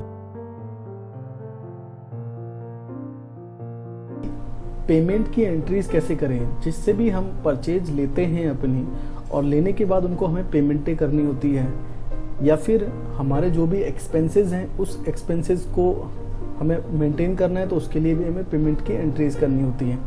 तो आज हम देखते हैं कि पेमेंट की एंट्रीज कैसे करें और किस तरह से उसको करा जाता है। प्रैक्टिकली आप देखें, अब इसके लिए भी आपके पास दो ऑप्शन है कि आप दो ऑप्शन के थ्रू अपनी परचेज की एंट्री को ओपन कर सकते हैं। पहला ऑप्शन ये है कि आप अपने अकाउंट्स के मेनू के अंदर जाके सबसे पहले ये वाउचर एंट्री, और वाउचर एंट्री में आप पेमेंट में जाके पेमेंट को ही चूज करें।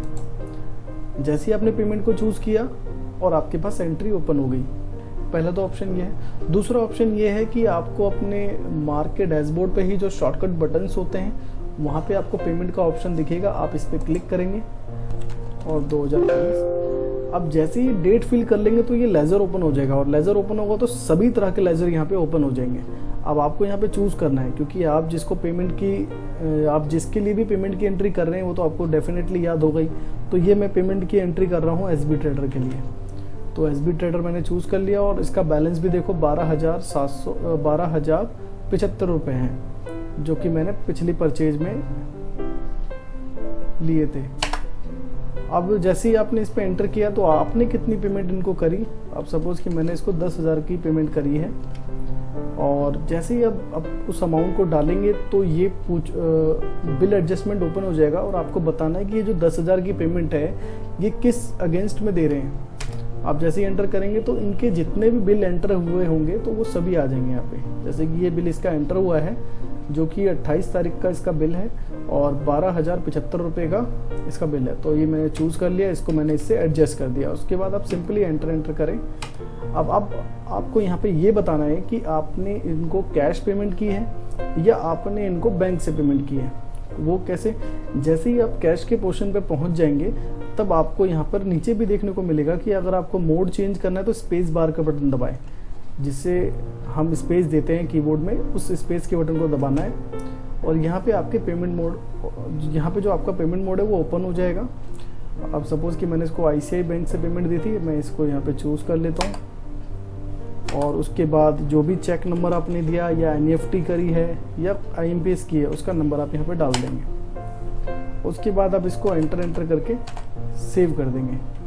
तो बहुत सिंपल है पेमेंट की एंट्री करना। अब हम ये भी चेक कर लेते हैं कि जो अभी हमने पेमेंट की एंट्री करी है उसके बिहाफ पे जो लेजर है हमारा उसका अमाउंट एडजस्ट हुआ है या नहीं हुआ है। तो उसके लिए हम यहाँ पे आ जाते हैं बुक्स के अंदर और बुक्स में ऑल लेजर, और मेरी जो पार्टी थी वो SB ट्रेडर। देखिए तो पहले जो इसका बैलेंस था वो 12,075 का था, लेकिन अब जो इसका बैलेंस है वो 2,075 का है। अब मैं इस पर एंटर करके इसकी डिटेल्स भी देख लेता हूँ। तो देखिए कि ये 28 तारीख को परचेज बिल आया है 12,075 का और मैंने इनको 29 तारीख को पेमेंट कर दी 10,000 की। अब जो इनका बैलेंस है वो 2,075 रुपये का। तो बहुत इजी है अपनी पेमेंट की एंट्री कर। इसको भी ओपन करने के लिए आपके पास दो ऑप्शन है। पहला ऑप्शन यही है कि आप अकाउंट्स के मेनू में जाके वाउचर एंट्री और रिसिप्ट पे आप क्लिक कर देंगे।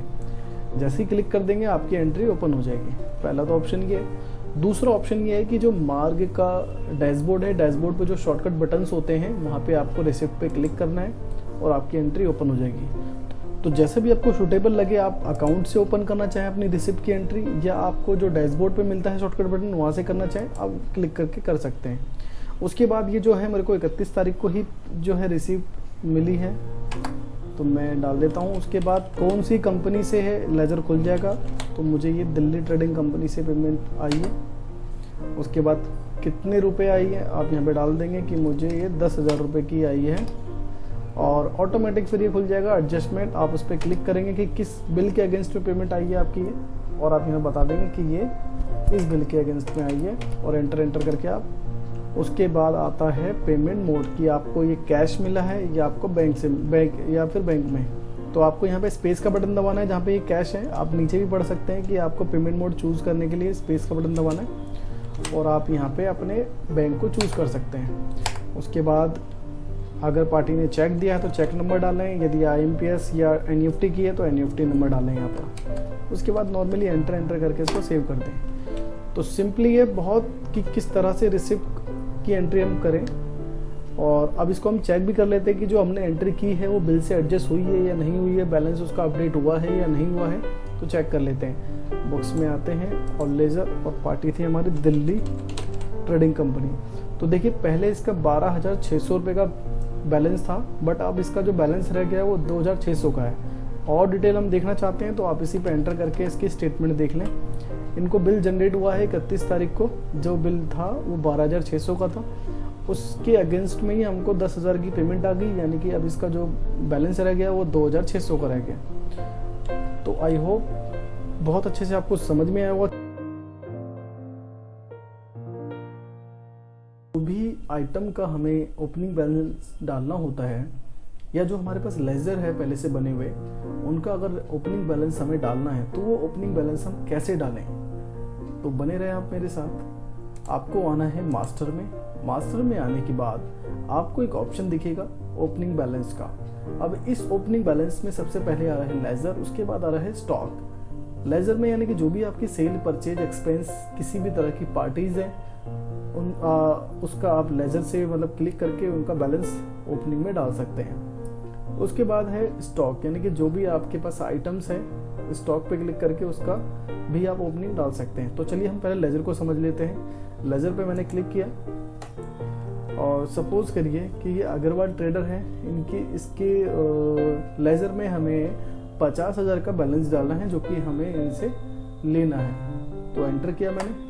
एंटर करने के बाद आप यहाँ पे 50,000 का अमाउंट डाल दें, और यहाँ पे DR और CR दिखेगा आपको। इस केस में क्या है कि अगर आपको इनसे लेना है अमाउंट तो DR यानी कि DR डालोगे आप। अगर 50,000 का अमाउंट आपको इन्हें देना है तो आप CR डालोगे, यानी कि क्रेडिट, और DR का मतलब डेबिटर।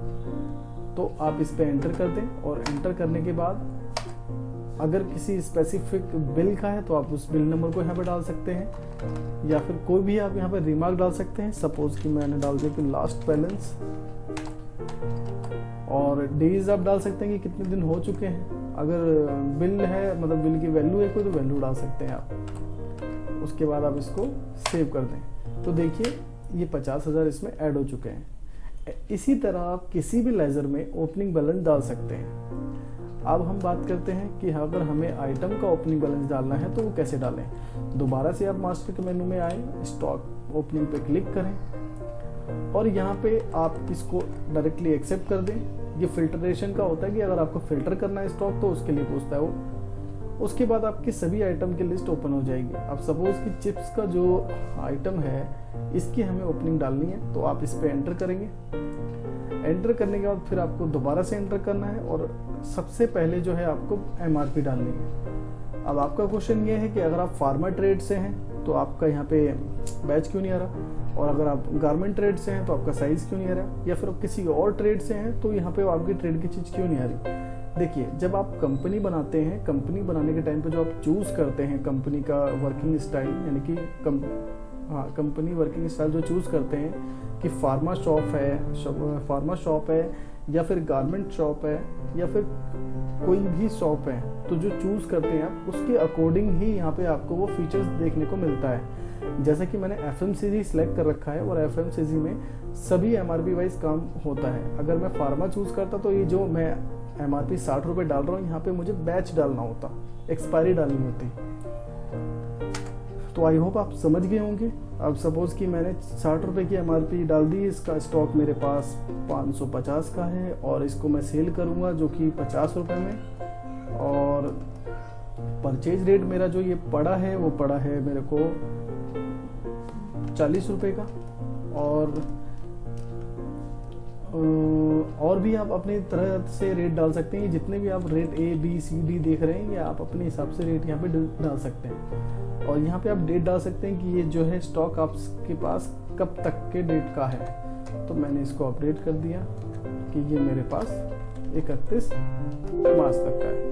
जैसे ही अभी डिटेल डाल देंगे उसके बाद वो फिर से खाली पोर्शन पे आ जाएगा। अगर आपके पास इनके अगर और भी स्टॉक है, यानी कि अगर कोई फार्मा से अगर आपके पास और भी बैच हैं तो आप उस बैच को एंटर कर लें। अगर आप गारमेंट सेक्टर से हैं, अब इसमें जितने भी साइज आपके पास हैं तो साइज एंटर कर लें। अब जैसे कि ये FMCG है तो मेरे पास अगर 70 रुपये की MRP का भी कोई सामान पड़ा है तो मैं 70 का भी एंटर कर सकता हूँ। जब आपके सारे के सारे बैच या MRPs या आपके साइज चढ़ जाएं, लास्ट वाले पोर्शन पे आपको एंड का बटन प्रेस करना है।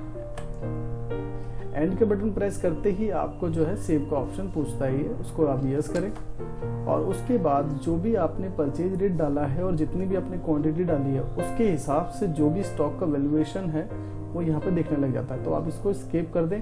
यदि आप अपने हिसाब से कोई स्टॉक का वैल्यूएशन डालना चाहते हैं तो आप यहाँ पे डाल सकते हैं, नहीं तो आप इसके स्किप कर देंगे, ऑटोमेटिक कैलकुलेट कर लेता है।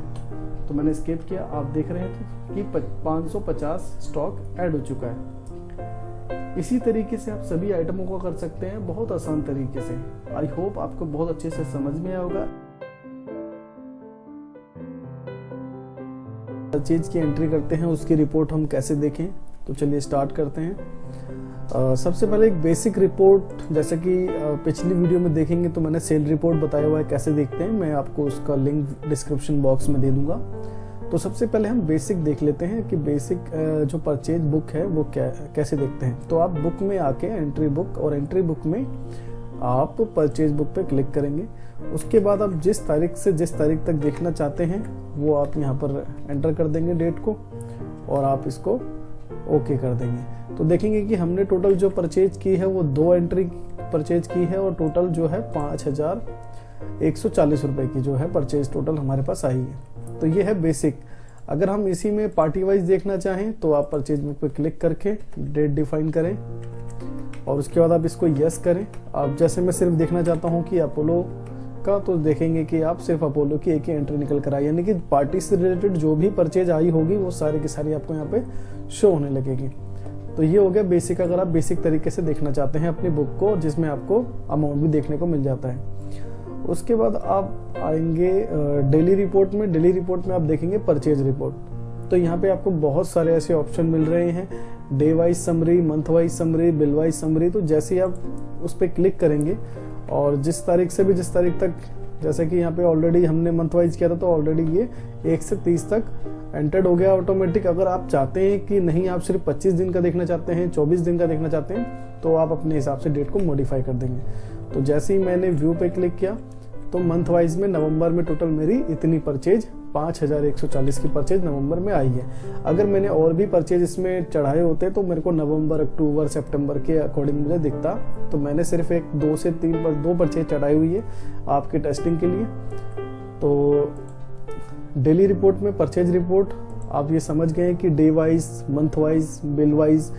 डे वाइज में दिन के हिसाब का दिखाएगा, मंथ वाइज में जैसे कि मैंने आपको दिखाया कि नवंबर, अक्टूबर, इस हिसाब से आपको दिखाएगा। बिल वाइज में पर्टिकुलर किसी एक बिल का ही दिखाएगा आपको। उसके बाद अगर आप देखना चाहते हैं सप्लायर वाइज स्टेटमेंट देखना चाहते हैं तो आप इसको डेट डिफाइन करके यस करें, और किस सप्लायर का देखना चाहते हैं आप उस पर स्पेस का बटन दबा के सिलेक्ट कर सकते हैं। अगर मल्टीपल आपको देखने हैं, नहीं तो आप डायरेक्टली उस पर एंटर कर सकते हैं। तो जैसे ही मैंने इस पे एंटर किया तो इसकी स्टेटमेंट पूरी आ गई कि 20 तारीख 11वें महीने को जो एक परचेज चढ़ी है वो 1089 रुपये की चढ़ी हुई है। तो ऐसे ही अगर इसकी और भी परचेज होते हैं, और भी जो भी चीज़ें होती वो यहाँ पे आपको देखने को मिलती। अब आपका क्वेश्चन ये आएगा कि जो आप रिपोर्ट देख रहे हैं अगर उसका आपको प्रिंट आउट निकालना है तो कैसे निकालेंगे। सिंपल सा स्टेप है कि जो भी आप रिपोर्ट देखें, चाहे मैंने आपको जो दिखाया है स्टेटमेंट दिखाया है, इसके अलावा अगर कुछ भी आप देखते हैं इस पर, तो बॉटम साइड में आपको जो है बहुत सारे ऑप्शन मिल जाते हैं। आप इसको एक्सेल में कन्वर्ट करके वहाँ से भी प्रिंट आउट निकाल सकते हैं, या PDF पे क्लिक करके GUI को व्यू करें और उसके बाद अपने आप यहाँ पे प्रिंटर पे क्लिक कर दें। A4 शीट में आपका ये प्रिंट आउट होकर निकल कर आ जाएगा। और अगर आप चाहते हैं कि इसका एक्सेल निकालना, तो एक्सेल पे आप क्लिक करें और उसके बाद कंटिन्यूसली एंटर कर दें। ऑटोमेटिक जो है इस जो भी आपने स्टेटमेंट निकाली है इसका ऑटोमेटिक एक्सेल जनरेट कर देगा। आपके डेटा के अकॉर्डिंग जो है टाइम लेगा, जैसे इसमें कुछ सेकंड का ही टाइम लिया है, हो सकता है अगर आपका डेटा बड़ा हो तो 1 मिनट का भी टाइम आपका लग सकता है। तो जैसे ही मैंने इसका एक्सेल निकाला तो आप देखेंगे कि इसका एक्सेल निकल गया, हमारी कंपनी का नाम, उसके बाद जिस सप्लायर का नाम है और जो भी इसके साथ आपकी ट्रांजेक्शन्स हुई है वो सारी डिटेल आपको यहाँ पे देखने को मिल गई। अब इसको आप जहाँ पे भी सेव करना चाहें फाइल में जाके सेव एज कर सकते हैं, चाहे डेस्कटॉप पे चाहे कहीं पर भी। तो सभी मोड आपके पास अवेलेबल हैं, प्रिंट आउट निकालने की भी, एक्सेल में कन्वर्ट करने की भी। तो आपको जो भी यहाँ पे परचेज रिपोर्ट में जो भी आपको दिख रहा है आप उस पर क्लिक करके उस चीज को निकाल सकते हैं। और भी नीचे आपको दिख रहा होगा self life statement, purchase difference statement. Purchase different statement में क्या है कि जो भी आप परचेज चढ़ाते हैं अगर उसका प्राइस एक्यूरेट नहीं चढ़ा है तो वो आपको यहाँ पे देखने को मिल जाता है, अगर आपकी परचेज का प्राइस नहीं चढ़ा ठीक से, तो ताकि आपको ये GST रिटर्न में हेल्प कर दे। और उसके बाद आप किसी पे भी क्लिक करके व्यू करके अपनी रिपोर्ट देख सकते हैं। आप यहाँ पे कोई भी अप एंड डाउन करते हैं तो आपके सॉफ्टवेयर में कोई प्रॉब्लम नहीं आएगी इससे। उसके बाद आप जाएंगे रिपोर्ट में, तो रिपोर्ट में आपको मिलता है परचेज एनालिसिस। तो यहाँ पर भी आप जो है कंसोलिडेट परचेज बुक देख सकते हैं, परचेज बुक देख सकते हैं, प्रॉपर टैक्स क्या है, और उसके बाद आप उसका नेट अमाउंट देखना चाहें, टैक्सेबल अमाउंट देखना चाहें, रेट क्वांटिटी देखना चाहें, तो जिस हिसाब से भी आप उसको मतलब करना चाहें कर सकते हैं। तो जैसे ही आप इसको एक्सेप्ट करेंगे तो आपको यहाँ पे प्रॉपर एक रिपोर्ट मिल जाएगी। अगर इसका भी आप प्रिंट आउट लेना चाहते हैं तो यहाँ पे वो ऑप्शन आपको देखने को नहीं मिलते, जैसे कि आपको डेली रिपोर्ट में मिल जाते हैं। यहाँ पे आपको करना है Alt P और उसके बाद आप इसको व्यू पे एंटर करें, और किस हिसाब से देखना चाहते हैं ये आप यहाँ पे बता दें कि ओनली लास्ट टोटल देखना चाहते हैं या फिर उसके बाद पहले वाले ऑप्शन को। तो जैसे भी अब जैसे ही आपने इस पे एंटर किया तो वो सारे ऑप्शन आपको देखने को मिल जाते हैं जहाँ पे डेली रिपोर्ट में मिलते हैं। अब इसको आप PDF पे क्लिक करके GUI व्यू करके प्रिंट आउट ले सकते हैं इसका। तो आप जो है अपनी रिपोर्ट डेली रिपोर्ट में भी आप परचेज रिपोर्ट को जैसे मर्जी देखना चाहें क्लिक करके आप देख सकते हैं, क्योंकि सभी की हेडिंग लिखी हुई है कि कंपनी वाइज समरी आपको दिखाएगा कि आपने सपोज कि हिंदुस्तान यूनिलीवर के कितने प्रोडक्ट परचेज किए हुए हैं या फिर लीफोर्ड के कितने परचेज किए हुए हैं, तो सभी आपको यहाँ पे कंपनीज वाइज दिखाएगा। उसके बाद प्रोडक्ट वाइज देखना चाहते हैं, सप्लायर वाइज देखना चाहते हैं तो क्लिक करके आप व्यू करके देख सकते हैं। अगर मैं ये आपको सारी रिपोर्ट इंडिविजुअल दिखाने लग जाऊंगा तो ये वीडियो काफ़ी ज़्यादा लंबी हो जाएगी। तो आप इस पर क्लिक करके देखिए, अगर कोई भी आपको इशू आता है आप मुझे कमेंट के जरिए पूछ सकते हैं। और ऐसे ही आपका परचेज एनालिसिस है, आप इसमें भी ऐसे कर सकते हैं। उसके बाद अगर आपको कुछ समझ में नहीं आ रहा अपनी रिपोर्ट में परचेज की, ना ही कुछ रिपोर्ट डेली रिपोर्ट में समझ में आ रहा है, ना ही कुछ रिपोर्ट में समझ में आ रहा है, तो आप डेली रिपोर्ट में बिजनेस एनालिसिस पे आप क्लिक करें और उसके बाद आप अपने अकॉर्डिंग अपनी रिपोर्ट को जनरेट करें। अब जैसे कि अगर आप चाहते हैं कि पहले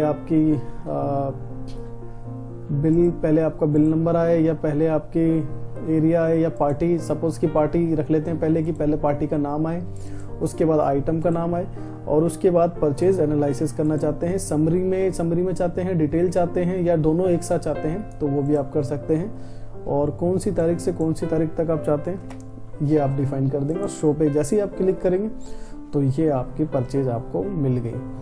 और इसमें भी आप देख रहे होंगे कि काफ़ी ज़्यादा कॉलम्स हैं जो कि आपको क्लियर नहीं हो रहा कि ये क्या हैं, तो आप यहाँ पे एक ऑप्शन देख रहे हैं कॉलम फिल्टर का, यहाँ पे आप क्लिक करेंगे और जो जो आपको चाहिए उस परचेज में आप उस पर क्लिक कर देंगे, टिक कर देंगे, और जो नहीं चाहिए उसे अनटिक कर देंगे और इसको डन कर देंगे। तो देखिए आपकी परचेज कितनी शॉर्ट हो गई है। और इस रिपोर्ट को आप सेव भी कर सकते हैं कि नेक्स्ट टाइम जब भी आए तो आपको दोबारा से ही चूज ना करना पड़े, तो इसको आप सेव कर सकते हैं जिस नाम से भी आप करना चाहें, ताकि नेक्स्ट टाइम जब आप रिपोर्ट देखें तो ये आपको फाइल सेव्ड मिले।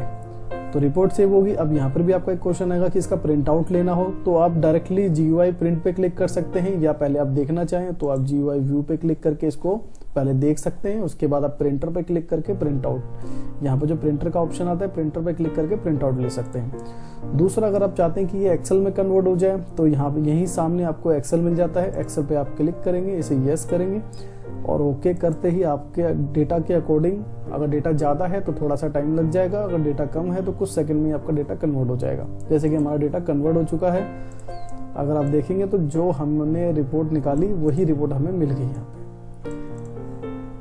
आई होप आपको बहुत अच्छे से क्लियर हो गया होगा कि अगर कोई रिपोर्ट आपको नहीं मिल रही है आपके हिसाब से, तो डेली रिपोर्ट में जाके आपके पास बहुत अच्छा टूल है कि बिजनेस एनालिसिस से आप अपने हिसाब से अपनी रिपोर्ट को जनरेट कर सकते हैं। या फिर आप अपने परचेज में जाके ये सारी रिपोर्टें देख सकते हैं, रिपोर्ट में जाके परचेज एनालिसिस में ये सारी रिपोर्ट देख सकते हैं। और कोई भी अगर आपको क्वेश्चन हो तो आप मुझे कमेंट के जरिए पूछ सकते हैं। आई होप आपको बहुत अच्छे से समझ में आया होगा।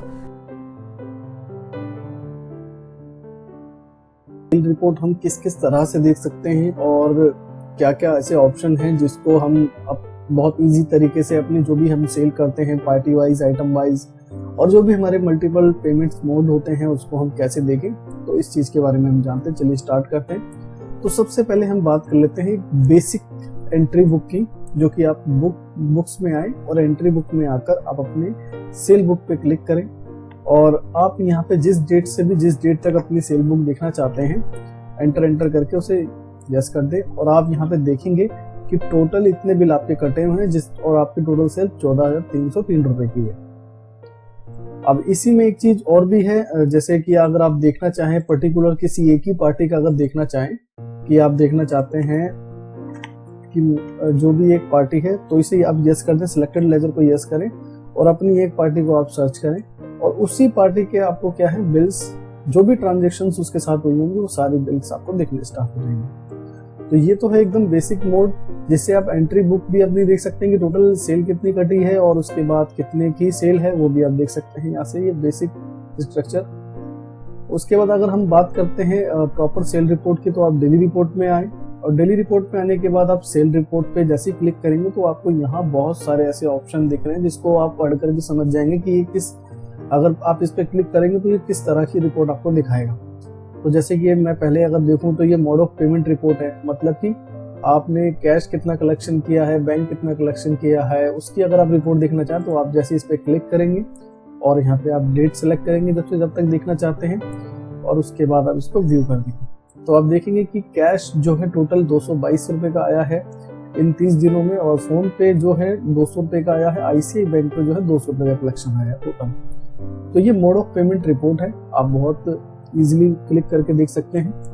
अगर आपको यहाँ पे कोई अगर क्वेश्चन हो कि हम ये फोन पे के, ICICI बैंक, मतलब जो भी बैंक के लेजर है कैसे बनाएं, तो वो आप मास्टर में आके लेजर मास्टर में और न्यू लेजर पे क्लिक करके बैंक में बना सकते हैं, बैंक के इसमें, क्योंकि आपका जो फोन पे है और जो भी आपका बैंक अकाउंट है, ये सारी की सारी ट्रांजेक्शन्स आपके बैंक में ही जाती है। तो इनके आप डिफरेंट लेजर बना सकते हैं ताकि आप एक प्रॉपर रिपोर्ट देख सकें कि पूरे महीने में फोन पे का कितना बैलेंस है, पेटीएम पे कितना बैलेंस है और जो भी आपका मेन अकाउंट है उसका कितना बैलेंस है, तो वो आप प्रॉपर रिपोर्ट देख सकते हैं। तो हम पढ़ते हैं नेक्स्ट स्टेप की ओर।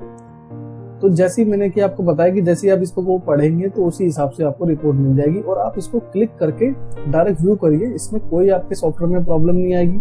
आप क्लिक करें, डेट डालें, उसके बाद आप व्यू करें और चेक करें कि जो आपने क्लिक किया है क्या ये प्रॉपर वही रिपोर्ट है या नहीं है, तो आप इसको चेक कर सकते हैं अपनी रिपोर्टों को। तो अब जैसे कि मैंने आपको मोड ऑफ पेमेंट दिखाया, ऐसी मल्टी करेंसी है। उसके बाद डॉक्टर एंड पेशेंट, जैसे अगर आप केमिस्ट शॉप से बिलोंग करते हैं, केमिस्ट शॉप की जो है आपके पास अगर रन करते हैं, तो आपको सारी की सारी जो पेशेंट और डॉक्टर की रिपोर्ट्स हैं वो मिल जाती है, आपको कमीशन देखने को मिल जाता है। और अगर आप B2B में हैं, फार्मा डिस्ट्रीब्यूटर हैं या आप कोई भी B2B का वर्क करते हैं, तो आपको यहाँ पे पार्टी वाइज आपको सारी की सारी रिपोर्ट देखने को मिल जाती है। अब डे वाइज रिपोर्ट देखना चाहें कि कौन से दिन कितने बिल कटे, कितनी ट्रांजेक्शन हुई है। अगर मंथ वाइज देखना चाहें, अगर बिल वाइज देखना चाहें, पर्टिकुलर एक बिल को देखना चाहें कि क्या स्टेटमेंट है उसकी। और फिर उसके बाद आप स्टाफ की वर्किंग देख सकते हैं। अगर आपके पास मल्टीपल कंप्यूटर लगे हुए हैं तो आप ये देखना चाहें कि राम ने कितनी ट्रांजेक्शन करी है, श्याम ने कितनी करी है, तो वो भी आप देख सकते हैं इसमें। उसके बाद product wise, party wise, company wise, supplier wise, different तरीके से आप अपनी रिपोर्टें देख सकते हैं। आप इस पर क्लिक करके अपनी रिपोर्ट क्लिक करके व्यू करें और अपनी रिपोर्ट देखें, आपको कोई दिक्कत नहीं आएगी। अगर आप कुछ भी इसमें अप डाउन करते हैं तो कोई प्रॉब्लम आपके सॉफ्टवेयर में नहीं आएगी। तो जैसे हमने यहाँ बात करी, ऐसे ही आपको रिपोर्ट में एक सेल एनालिसिस मिल जाता है, जिसमें आपको कंसोलिडेट सेल बुक, रिटर्न्स और MIS मिल जाता है। तो ये सभी आप क्लिक करके व्यू करके देखें, ये सभी सेल्स से रिलेटेड ही रिपोर्ट है और सभी के ऑप्शन पे लिखा भी हुआ है। अब जैसे कि ये पढ़ेंगे, आपकी आइटम वाइज सेल है और इसके अंदर जो भी आप पढ़ेंगे और जिस हिसाब से भी आपको रिपोर्ट चाहिए तो आप वो क्लिक करके कर सकते हैं। जैसे कि लिखा हुआ है ऑल आइटम मंथ्स, तो इसमें क्या है, सभी आइटम भी दिखाएगा और जो भी उसकी सेल होगी और उसके पीछे आपका मंथ दिखेगा कि कौन से मंथ में, और ऐसे ही पार्टी आपको दिखेगी यहाँ पे। तो ये सभी सेल से रिलेटेड रिपोर्ट है, आप क्लिक करके व्यू करें। कोई भी प्रॉब्लम आती है आप मुझे कमेंट करके पूछ सकते हैं। और सबसे आपको मैं एक सॉलिड ऑप्शन बताने जा रहा हूँ जो कि आपकी कंफ्यूजन जो भी होगा रिपोर्ट से रिलेटेड वो दूर कर देगा। आप डेली रिपोर्ट में जाएं, बिजनेस एनालिसिस पे आप जैसे क्लिक करेंगे, अगर आपको समझ में नहीं आ रहा कि मेरे जो मुझे चाहिए रिपोर्ट, वो रिपोर्ट मुझे मिल नहीं रही है, तो आप यहाँ इस वाले ऑप्शन को चूज करें और जो भी आप चाहते हैं यहाँ पे मैनुअली क्लिक करके और अपने हिसाब से अपनी रिपोर्ट को जनरेट कर सकते हैं। अब जैसे अगर आप चाहते हैं कि पहले बिल नंबर आए और उसके बाद आइटम आए कि उस बिल में कौन सा आइटम सेल हुआ, उसके बाद आप सेल एनालिसिस चाहते हैं, उसके बाद समरी चाहते हैं, आप डिटेल चाहते हैं या दोनों एक साथ चाहते हैं, तो वो भी आप ले सकते हैं। और यहाँ पे आप डेट चूज कर सकते हैं कि कौन सी तारीख से कौन सी तारीख तक आपको चाहिए। और उसके बाद जैसे आप शो पे क्लिक करेंगे तो देखेंगे कि बिल नंबर आ गया और उस बिल में जो भी आइटम है वो आ गए। जैसे कि आपने यहाँ पे बताया कि बिल नंबर आए पहले और उसके बाद आपने बताया कि आइटम आए, तो ये सभी चीजें आ गई हैं। अब इसमें भी क्या है कि बहुत सारे ऑप्शन आपको देखने को मिल रहे हैं कि फ्री, क्वांटिटी, नेट, ये बहुत सारे ऑप्शन है। तो आप चाहते हैं कि ये सारी चीजें ना आए, जो आप चाहते हैं वो आए, तो आप यहाँ पे एक ऑप्शन देख रहे हैं कॉलम फिल्टर का, आप यहाँ पे क्लिक करें और जो आप चाहते हैं, जैसे कि आप चाहते हैं ब्रिकेज एक्सपायरी ना आए, रेट अमाउंट ना आए, ये वाला फ्री भी ना आए, नेट सेल अमाउंट आए, ये आप चाहते हैं, और टैक्स अमाउंट शो, अगर टैक्स अमाउंट चाहते हैं टैक्स अमाउंट आए, फ्री क्वांटिटी ना आए, सेल क्वांटिटी आए। उसके बाद आप इसको डन करें और आप देखेंगे कि जो आप चाहते थे वही चीज आपको मिलेगी। अब यहाँ पे एक क्वेश्चन वो है कि अब इसको आपको सेव करना हो इस फॉर्मेट को, जैसे कि जो ये आपने रिपोर्ट का फॉर्मेट बनाया है इसे सेव करना चाहते हैं, तो यहाँ पे आप ऑप्शन देखेंगे सेव रिपोर्ट फॉर्मेट, इस पे क्लिक करेंगे और आपने डाल दिया बिल वाइज रिपोर्ट, ठीक है। अब आप चाहते हैं कि इसको मैं प्रिंट आउट करूं या मैं इसका एक्सेल निकालूं, तो आप GUI व्यू करें और व्यू करने के बाद जो भी आपका प्रिंटर अटैच होगा आप यहाँ प्रिंट पे क्लिक करके इसका प्रिंट आउट ले सकते हैं। और अगर आप चाहते हैं कि मैं एक्सेल निकालूं तो आप एक्सेल पे क्लिक कर दें और इसे यस करें, आपका एक्सेल ऑटोमेटिक जनरेट हो जाएगा। कुछ सेकंड या 1 मिनट का समय लग सकता है आपके एक्सेल को जनरेट होने में, वो डेटा पे डिपेंड करता है कि आपका डेटा कितना बड़ा है। एक्सेल जनरेट हो चुका है, ये देखिए, जैसे कि जो भी हमने रिपोर्ट बनाई है उस रिपोर्ट के अकॉर्डिंग हमें एक्सेल मिल चुका है। अब इस एक्सेल को जैसे भी आप यूटिलाइज करना चाहें यूटिलाइज कर सकते हैं। तो देखा आपने कि किस तरीके से हम अपने हिसाब से अपनी रिपोर्ट को जनरेट कर सकते हैं जैसा हम चाहते हैं। अगर हमें रिपोर्ट इनमें से नहीं मिल रही सेल की कोई भी, और इनमें से हमें कोई भी रिपोर्ट में भी कोई सेल की रिपोर्ट नहीं मिल रही जो हम चाहते हैं, तो आप डेली रिपोर्ट में आके बिजनेस एनालिसिस पे क्लिक करके अपने अकॉर्डिंग अपनी रिपोर्ट जनरेट कर सकते हैं। आई होप आपको अच्छे से समझ में आया होगा।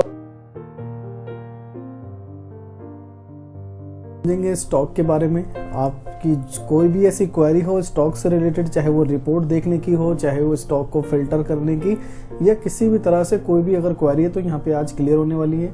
आप बने रहे मेरे साथ। तो चलिए स्टार्ट करते हैं। आप अपने मार्कसॉफ्ट को जैसे ही ओपन कर लेंगे तो आपको मेन्यू सेक्शन में एक स्टॉक्स का मेनू मिलेगा और इसके अंदर काफ़ी सारे ऑप्शन आप देख रहे हैं।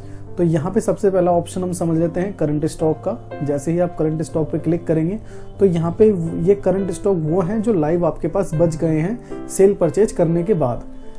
तो ये है आपके सारे के सारे करंट स्टॉक। अब यहाँ पर भी आप देख रहे होंगे सारे खाली खाली खाली आपके कुछ स्टॉक ऐसे दिख रहे होंगे।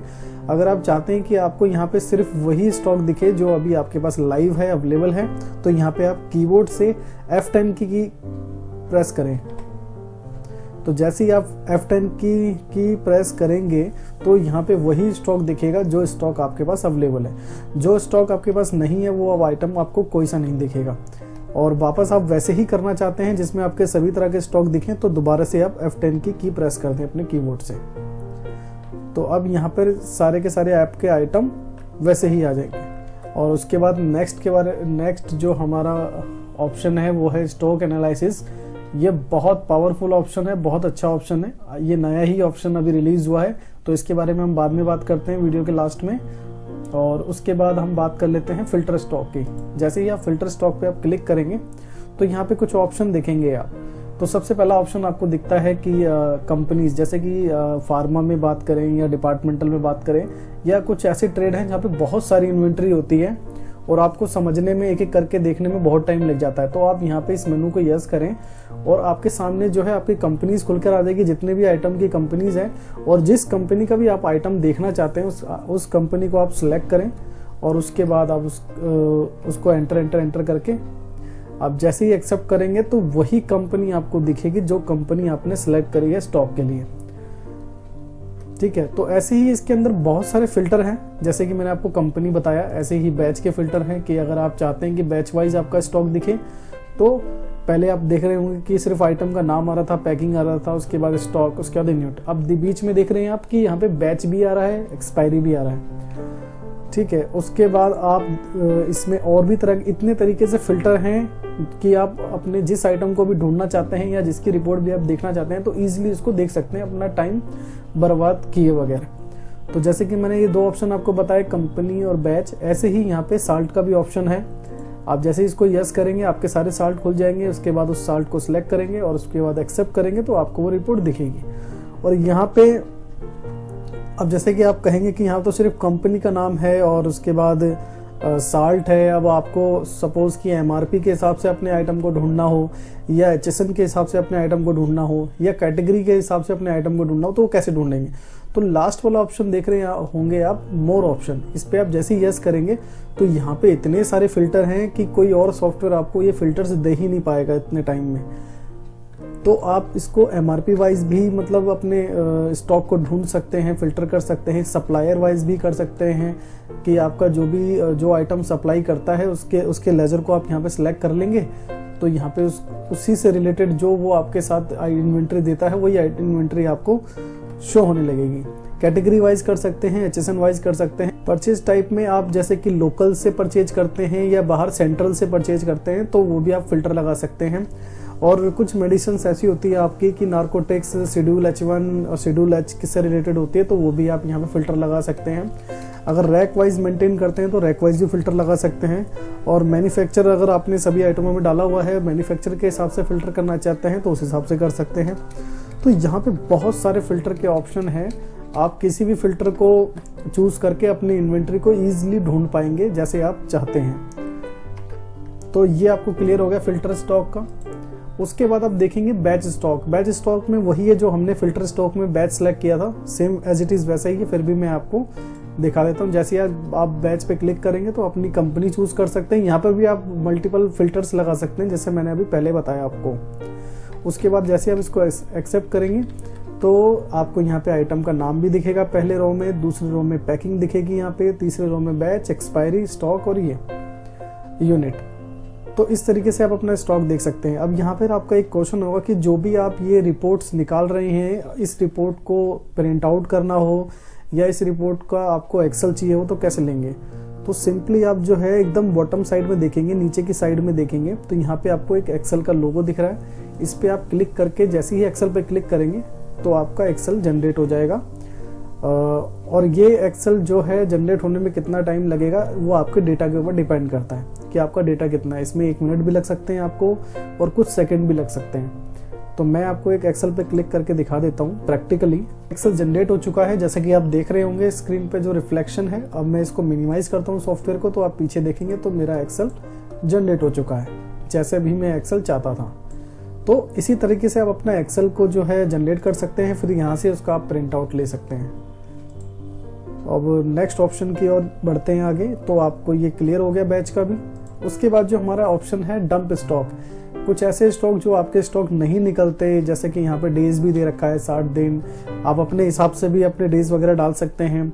उसके बाद यहाँ पर भी आप फिल्टर लगा सकते हैं कि आप किस कंपनी का स्टॉक डंप देखना चाहते हैं। उसके बाद जैसे आप इसको एक्सेप्ट करेंगे तो वो स्टॉक आपको यहाँ पे नजर आने लग जाएंगे। इसका भी आप एक्सेल ले सकते हैं, प्रिंट आउट कर सकते हैं। और उसके बाद जो आपको नेक्स्ट है वो ban, hold and ban stock. जो स्टॉक आप होल्ड कर देंगे, बैन कर देंगे, उसकी रिपोर्ट आप यहाँ पे देख सकते हैं। और स्टॉक को होल्ड कहाँ से करना है, बैन कहाँ से करना है, ये आपको आइटम मास्टर से दिख जाएगा। तो यहाँ पे हमारा कोई भी आइटम बैन नहीं है, कोई भी होल्ड नहीं है। और जैसे ही आप देखेंगे इसमें अब है अगला स्टॉक वैल्यूएशन। ये बहुत इंपॉर्टेंट है सभी ट्रेडरों के लिए, चाहे वो फार्मा में हो, चाहे जनरल हो, चाहे किसी भी ट्रेड से बिलोंग करता हो। स्टॉक वैल्यूएशन बहुत इंपॉर्टेंट है। जैसे आप इस पर क्लिक करेंगे तो आपको यहाँ पे ये पता लगता है कि आपका जो भी स्टॉक है उसका वैल्यूएशन कितना है। जो भी आपकी दुकान में माल रखा है, जो भी, चाहे आप B2B में हो चाहे B2C में हो, तो जितने का भी आपका माल है वो किस तरह से आप देखना चाहते हैं, अपनी कॉस्ट के अकॉर्डिंग देखना चाहते हैं, या फिर MRP के अकॉर्डिंग देखना चाहते हैं, या फिर अपने परचेज रेट के हिसाब से देखना चाहते हैं, तो वो सभी आप यहाँ पे देख सकते हैं। तो जैसा कि आप यहाँ पे खुद से भी आप पढ़ सकते हैं, समझ सकते हैं। और यहाँ पे भी आपको फिल्टर के ऑप्शन मिल रहे हैं कि अगर किसी पर्टिकुलर एक कंपनी का स्टॉक देखना चाहते हो तो वो भी आप देख सकते हो। जैसे डिपार्टमेंटल में हिंदुस्तान यूनिलीवर बहुत सारे प्रोडक्ट देती है कि दुकान पर, तो आप ये देखना चाहो कि हिंदुस्तान यूनिलीवर के कितने तक का, मतलब कितने वैल्यूएशन तक स्टॉक है आपके पास, तो वो भी अच्छे से फिल्टर कर सकते हो आप। तो मैं यहाँ पे जो है ऑटोमेटिक यहाँ पे बाय डिफॉल्ट सेट रहता है कॉस्ट, और मैक्सिमम जो देखते हैं हम स्टॉक वैल्यूएशन वो कॉस्ट के हिसाब से ही देखते हैं। तो पहले मैं कॉस्ट के हिसाब से दिखा देता हूँ आपको स्टॉक वैल्यूएशन।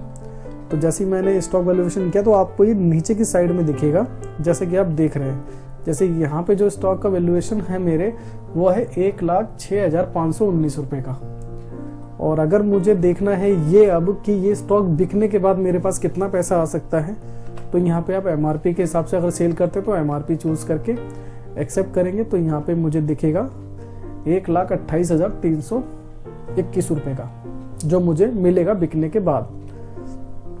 या फिर आप B2B में काम करते हैं तो आप अपने पहले से ही रेट सेट करके रखते हैं AB, तो उसके हिसाब से भी आप देख सकते हैं। और इसमें भी आपका अगर ये क्वेश्चन है कि ये जो आपने स्टॉक वैल्यूएशन देखा है उसका हमें एक्सेल वगैरह निकालना है, तो हर एक ऑप्शन में एक्सेल का ऑप्शन आपको नीचे ही दिखेगा, आप इस पर क्लिक करके निकाल सकते हैं एक्सेल। उसके बाद हम नेक्स्ट ऑप्शन देखते हैं इसमें, तो वो है मिनिमम लेवल और मैक्सिमम लेवल।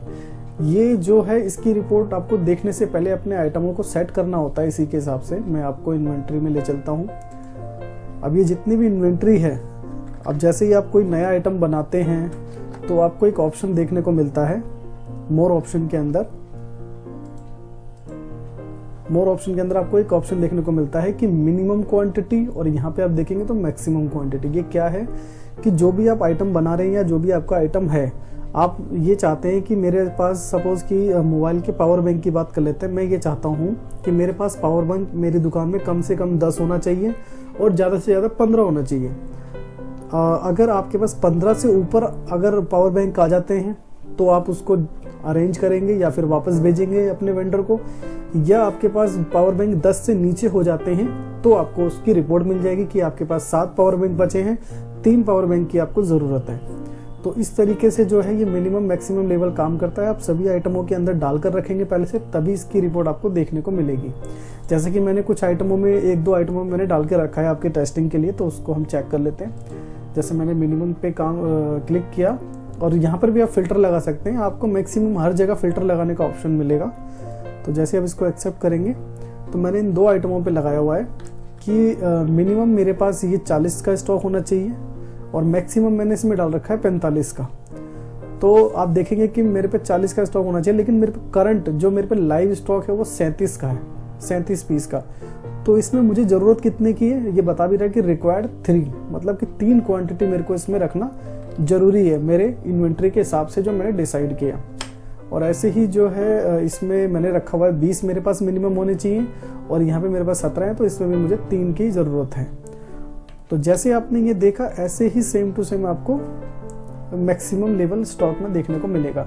और यहाँ पर भी जो है आप अपना एक्सेल वगैरह निकाल सकते हैं। नीचे की साइड में आपको ऑप्शन मिल जाता है ताकि आप अपना एक्सेल निकाल कर देख सकें, आप उसका प्रिंट आउट ले सकें और उसी के हिसाब से अपनी इन्वेंट्री को मैनेज कर सकें, ताकि आपको ज़्यादा समय ना लगे, ताकि आपको ढूंढना ना पड़े। जैसे और जिनके पास सॉफ्टवेयर नहीं होते हैं उनको ढूंढना पड़ता है, हर एक इन्वेंट्री को चेक करना पड़ता है, कितने पीस बचे हैं, कितने पीस नहीं बचे हैं, तो इस चीज़ में उनका बहुत टाइम खराब होता है। तो अगर आपके पास सॉफ्टवेयर है तो इस फीचर को आप यूज़ करो, आपका जो स्टॉक है बहुत अपडेट रहेगा और आपके कस्टमर भी वापस नहीं जाएंगे अगर कोई खरीदारी करने आपसे आता है तो। उसके बाद हम बात करते हैं एक्सपायरी स्टॉक की। एक्सपायरी स्टॉक को बताने से पहले नियर एक्सपायरी जो है बहुत ज़रूरी है आपको बताना।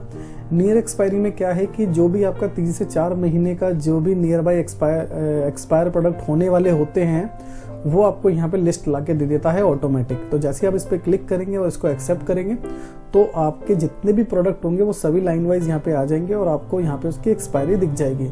जैसा कि ये एक्सपायर होने वाला है 2021 को, यानी कि फरवरी 2021 में ये एक्सपायर होने वाला है और ये नवंबर चल रहा है, तो आप जोड़ सकते हैं कि 3 महीने इसको मतलब रह गए हैं, 3 महीने में ये एक्सपायर हो जाएगा प्रोडक्ट। और इसकी भी अगर आप लिस्ट चाहते हैं तो यहाँ पे एक्सेल पे क्लिक करके लिस्ट ले सकते हैं। उसके बाद अब ये जो एक्सपायरी, ये तो ऑटोमेटिक काम करता है आपका नियर एक्सपायरी, और ये एक्सपायरी आपके अकॉर्डिंग काम करता है। तो जैसे ही आप यहाँ पे डेट डालेंगे, आप कंपनी वाइज देखना चाहते हैं नियर वाइज एक्सपायरी, तो वो भी फिल्टर कर सकते हैं। फिल्टर का ऑप्शन आपको हर जगह मिलेगा।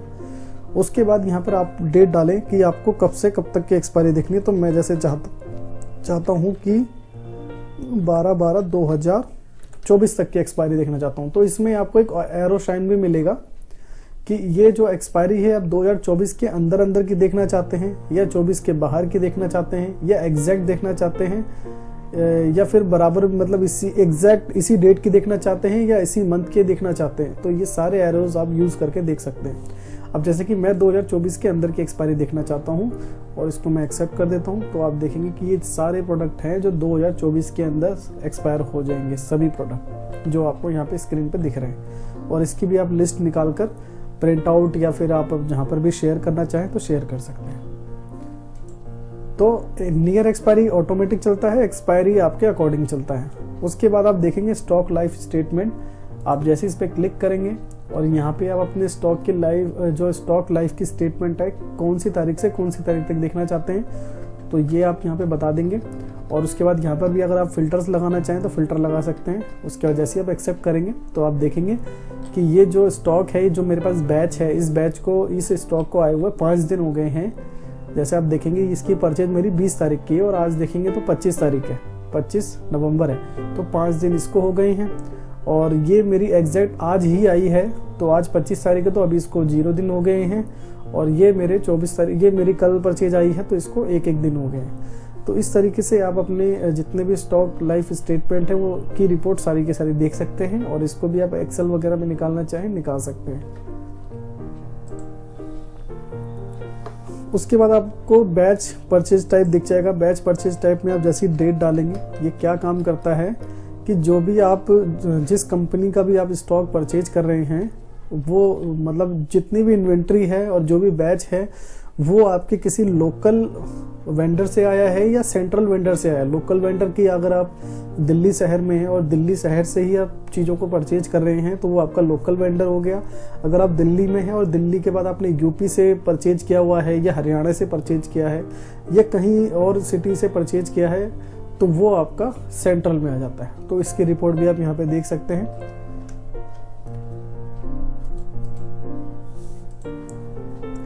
उसके बाद लास्ट में आपको दिख जाता है डिपार्टमेंट रिपोर्ट। डिपार्टमेंट रिपोर्ट में जितनी भी कुछ स्पेशल मेडिसिन्स होती हैं जिस पे बहुत तरह के जो है लीगल ऑथराइजेशंस होते हैं, जैसे नार्कोटिक्स मेडिसिन्स हैं, शेड्यूल H है, शेड्यूल H1 है, तो इनकी प्रॉपर एक रिपोर्ट चलती है कि किस वेंडर से कितने पीस परचेज किया गया है और कितनों को बेचा गया है। तो इसकी एक स्पेशल रिपोर्ट देनी होती है डिपार्टमेंट के अंदर, ड्रग डिपार्टमेंट के अंदर। तो उसकी प्रॉपर रिपोर्ट आपको यहाँ से मिल जाती है। और ये रिपोर्ट आपको जब भी मिलती है जब आप अपनी इन्वेंट्री में अच्छे से काम करते हैं। जैसे कि मैं आपको इन्वेंट्री में ले चलता हूँ। जब आप इन्वेंट्री में जाते हैं, सपोज कि ये मेडिसिन हमारा नार्कोटिक्स मेडिसिन है, तो आप जब भी आइटम को क्रिएट करें या अगर भूल जाते हैं तो उसको मॉडिफाई करें और मोर ऑप्शन में जाके इसे यस करें। और यस करने के बाद आपको लास्ट में सबसे 3 ऑप्शन मिलते हैं। नार्कोटिक्स, अगर ये मेडिसिन नार्कोटिक्स है तो इसे यस करें, अगर ये शेड्यूल H है तो इसे यस करें, अगर ये आपका शेड्यूल H1 है तो इसको भी यस करें। अब ये नॉर्मल है या टीबी है, जो भी है, तो आप यहाँ पे बता देंगे ताकि आपको प्रॉपर रिपोर्ट मिल सके जो आप रिपोर्ट लेना चाहते हैं। तभी वो रिपोर्ट आपको यहाँ पे रिफ्लेक्ट होगी कि आप कौन सी रिपोर्ट देखना चाहते हैं। और उसके बाद फिर आप इसको आगे इसका भी एक्सेल वगैरह निकाल के सबमिट कर सकते हैं। उसके बाद आप देखेंगे कि लास्ट में है मर्ज रिपोर्ट। मर्ज रिपोर्ट पे आप क्लिक करेंगे तो आपके पास अगर सपोज कि अभी ये चल रहा है 20-21, अगर आप चाहते हैं कि 19-20 का भी जो है इसमें रिपोर्ट में 19-20 की भी जो रिपोर्ट है इसमें मर्ज कर दूं, तो आप अपनी 19-20 की रिपोर्ट को मर्ज कर सकते हैं, जैसे कि आप देख रहे हैं। तो आप अगर करना चाहें कर सकते हैं, नहीं तो ये वाला ऑप्शन है इसकी बहुत ही कम ज़रूरत पड़ती है हर एक ट्रेड में, तो आप इसे ना ही यूज़ करें। सेपरेट अपने फाइनेंशियल ईयर को रखें, अपनी रिपोर्ट को रखें, ताकि कभी भी आप देख सकें सेपरेटली। आई होप कि जितने भी ऑप्शन हैं स्टॉक से रिलेटेड आपको अच्छे से क्लियर हो पाया होगा। और लास्ट में जो मैंने आपसे कहा था कि मैं आपको एक जो नया ऑप्शन है वो मैं बताता हूँ, वो है स्टॉक एनालाइज। अब जैसे ही इस पे आप क्लिक करेंगे तो सबसे पहले ये आपसे कंपनी पूछेगा कि जो भी आपके प्रोडक्ट की कंपनी है वो कंपनी आप यहाँ पे सिलेक्ट कर लेंगे। अब जैसे आपको अगर सिलेक्ट करना है एक करके तो आप स्पेस का बटन दबा सकते हैं, और यदि आपको इकट्ठा एक साथ सिलेक्ट करना है तो स्टार का बटन दबा सकते हैं। और ये सारी चीज़ कैसे है कंट्रोल होगी, ये सारी चीज़ यहाँ पे बता रखी है। तो आप सिलेक्ट करके एंटर करेंगे तो अब यहाँ पे आपसे ये 4 से 5 ऐसे ऑप्शन पूछेगा जो कि हमने बाहर मतलब उसको क्लियर कर लिया है। ये चीज़ जो है स्टॉक एनालाइज जो है वो एक ऑप्शन के अंदर सारी चीज़ें उसमें है। तो इसमें जैसे ऑर्डर प्लानिंग है, तो आप जैसे चाहते हैं कि जो ऑर्डर प्लानिंग है जो स्टॉक के हिसाब से है, जो 7 दिन में स्टॉक बिके हैं और उसके हिसाब से जितने भी आपको स्टॉक चाहिए वो ऑटोमेटिक जो है एक ऑर्डर प्लान हो जाए और परचेज ऑर्डर जो है वो इफेक्ट हो जाए अगर आप चाहते हैं तो। और नहीं चाहते हैं, सिर्फ आप रिपोर्ट देखते हैं, तो आप इसे नो कर सकते हैं और उसके बाद आपकी जो रिपोर्ट है वो जनरेट हो जाएगी।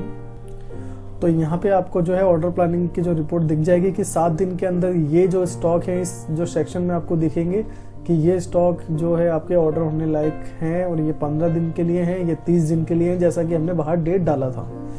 तो आप उसके हिसाब से कर सकते हैं। जैसे कि मैंने कुछ ही 1-2 ट्रांजेक्शन करी है जिससे कि आपको ये प्रैक्टिकल समझ में आए।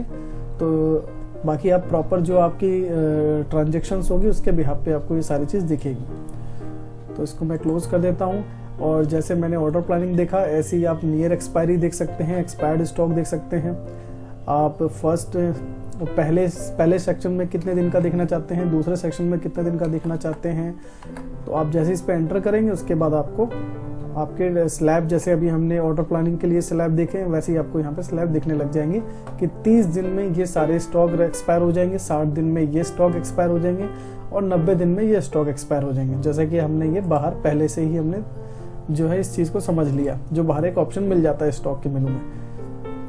तो यहाँ पे आप जो है मल्टीपल ऑप्शंस को चूज कर सकते हैं। अब जैसे जो बाहर जो हमने बात करी थी स्टॉक के मेनू के जो बाहर ऑप्शंस हैं वहाँ पे सारे सिंगल हैं, वहाँ पे आप सिर्फ फिल्टर लगा सकते हैं और फिल्टर भी आप अपने किसी पर्टिकुलर 3-4 भी लगा सकते हैं, लेकिन यहाँ पे आपको अलग अलग स्लैब बना के ऑप्शन दिख जाते हैं। स्टॉक मूवमेंट पे आप देख सकते हैं कि 90 दिन slow moving item, medium, fast, मतलब कि इसमें कौन से ऐसे आइटम हैं जो 30 दिन के अंदर बहुत अच्छी सेल हुई है जिसकी, और 60 दिन में और 90 दिन में।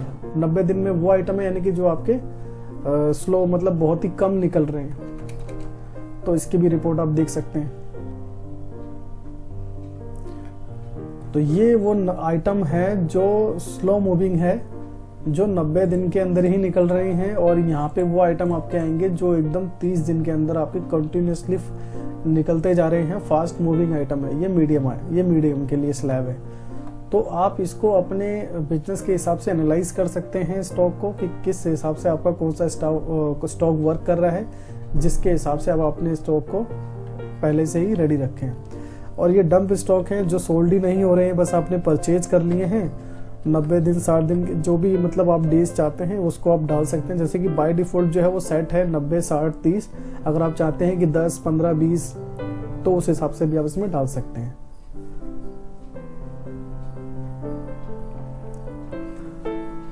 तो ये आइटम आपके डंप स्टॉक हैं जो कि खरीदे तो गए हैं, लेकिन अभी तक इसकी कोई सेल नहीं है 90 दिन के अंदर।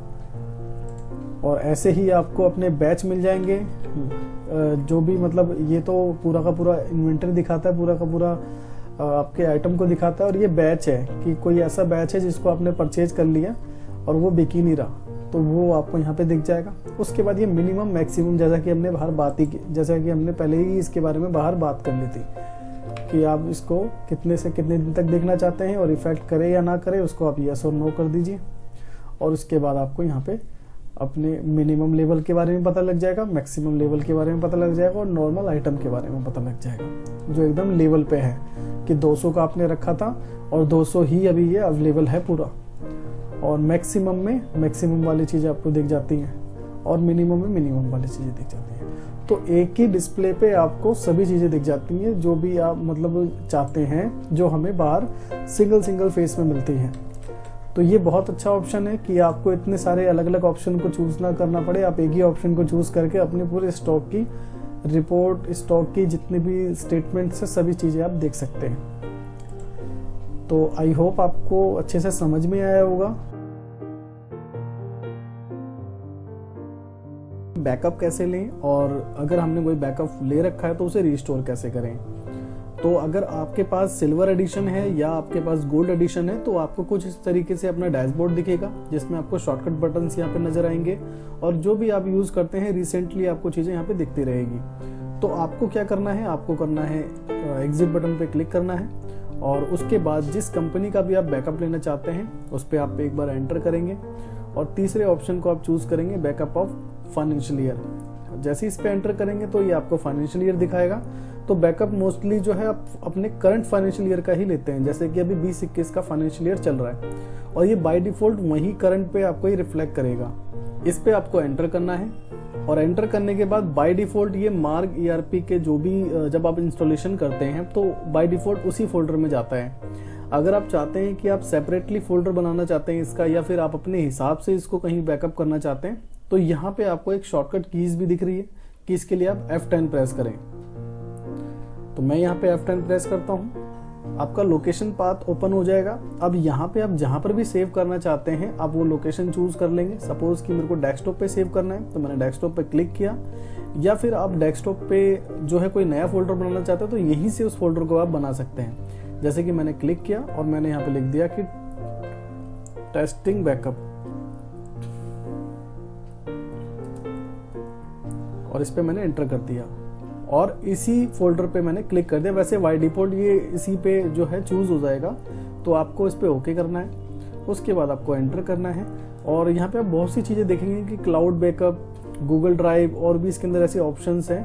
तो इसको हम जो है नेक्स्ट वीडियो में समझेंगे। अभी फिलहाल के लिए आप इसको नो रखें। ये सभी जो बैकअप है जो नीचे आपको दिख रहे हैं, ये ऑनलाइन वाले ऑप्शन है कि आप जो यहाँ पे बैकअप लेंगे वो ऑनलाइन आपके गूगल ड्राइव पे, आपके ड्रॉप बॉक्स पे, वहाँ पे वो सेव हो जाएगा, आपको मेल आ जाएगा।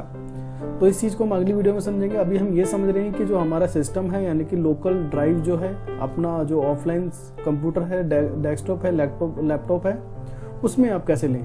तो इसको अभी आप नो रहने दें, उसके बाद कंटिन्यू आप एंटर करें।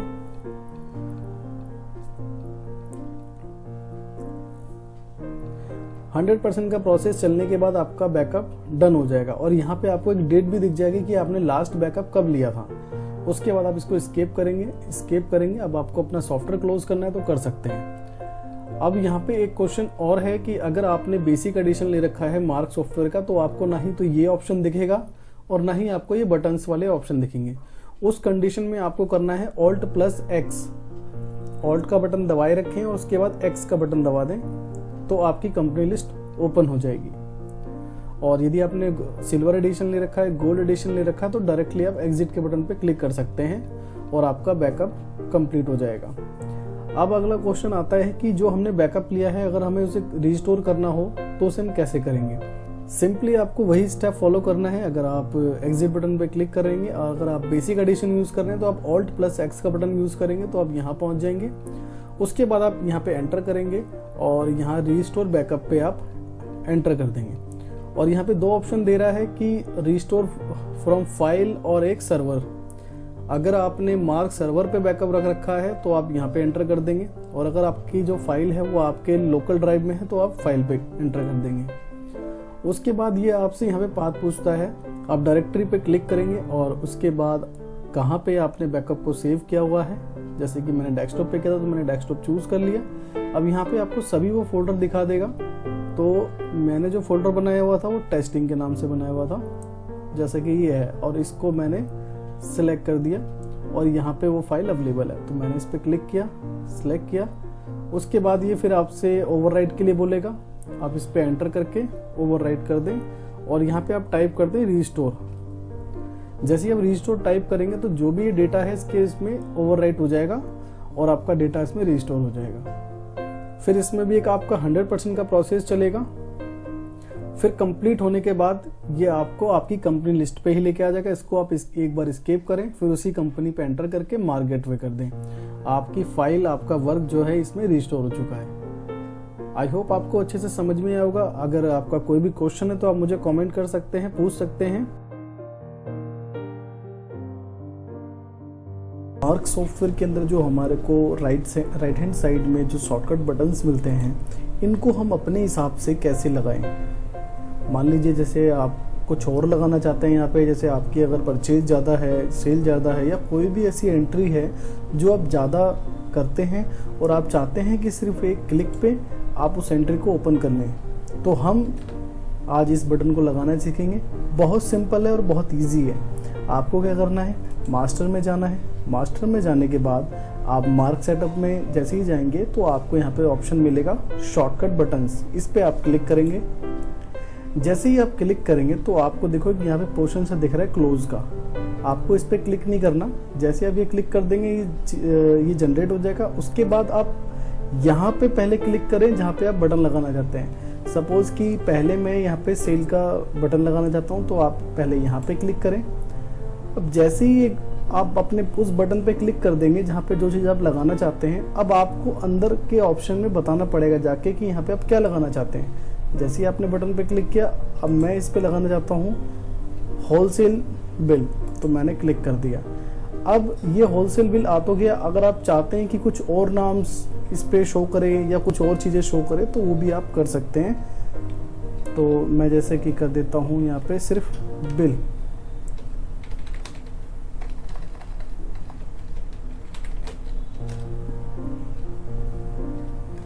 मैंने कर दिया सेल बिल। तो अब देख रहे होंगे आप, पहले यहाँ पे बिल रिटेल लिखा हुआ आ रहा था, अब यहाँ पे सेल बिल आ रहा है।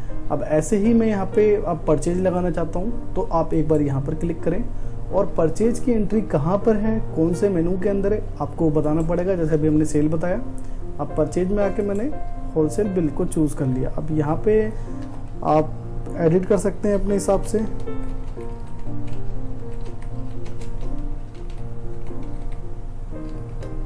तो देखिए, आप देख रहे होंगे परचेज बिल लग गया। और ऐसे ही आप यहाँ पे कोई और एंट्री चाहते हैं, जैसे डे बुक चाहते हैं आप यहाँ पे, तो आप एक बार यहाँ क्लिक करें और कौन से मेनू के अंदर डे बुक है आप वहाँ पे जाके उसको क्लिक कर देंगे।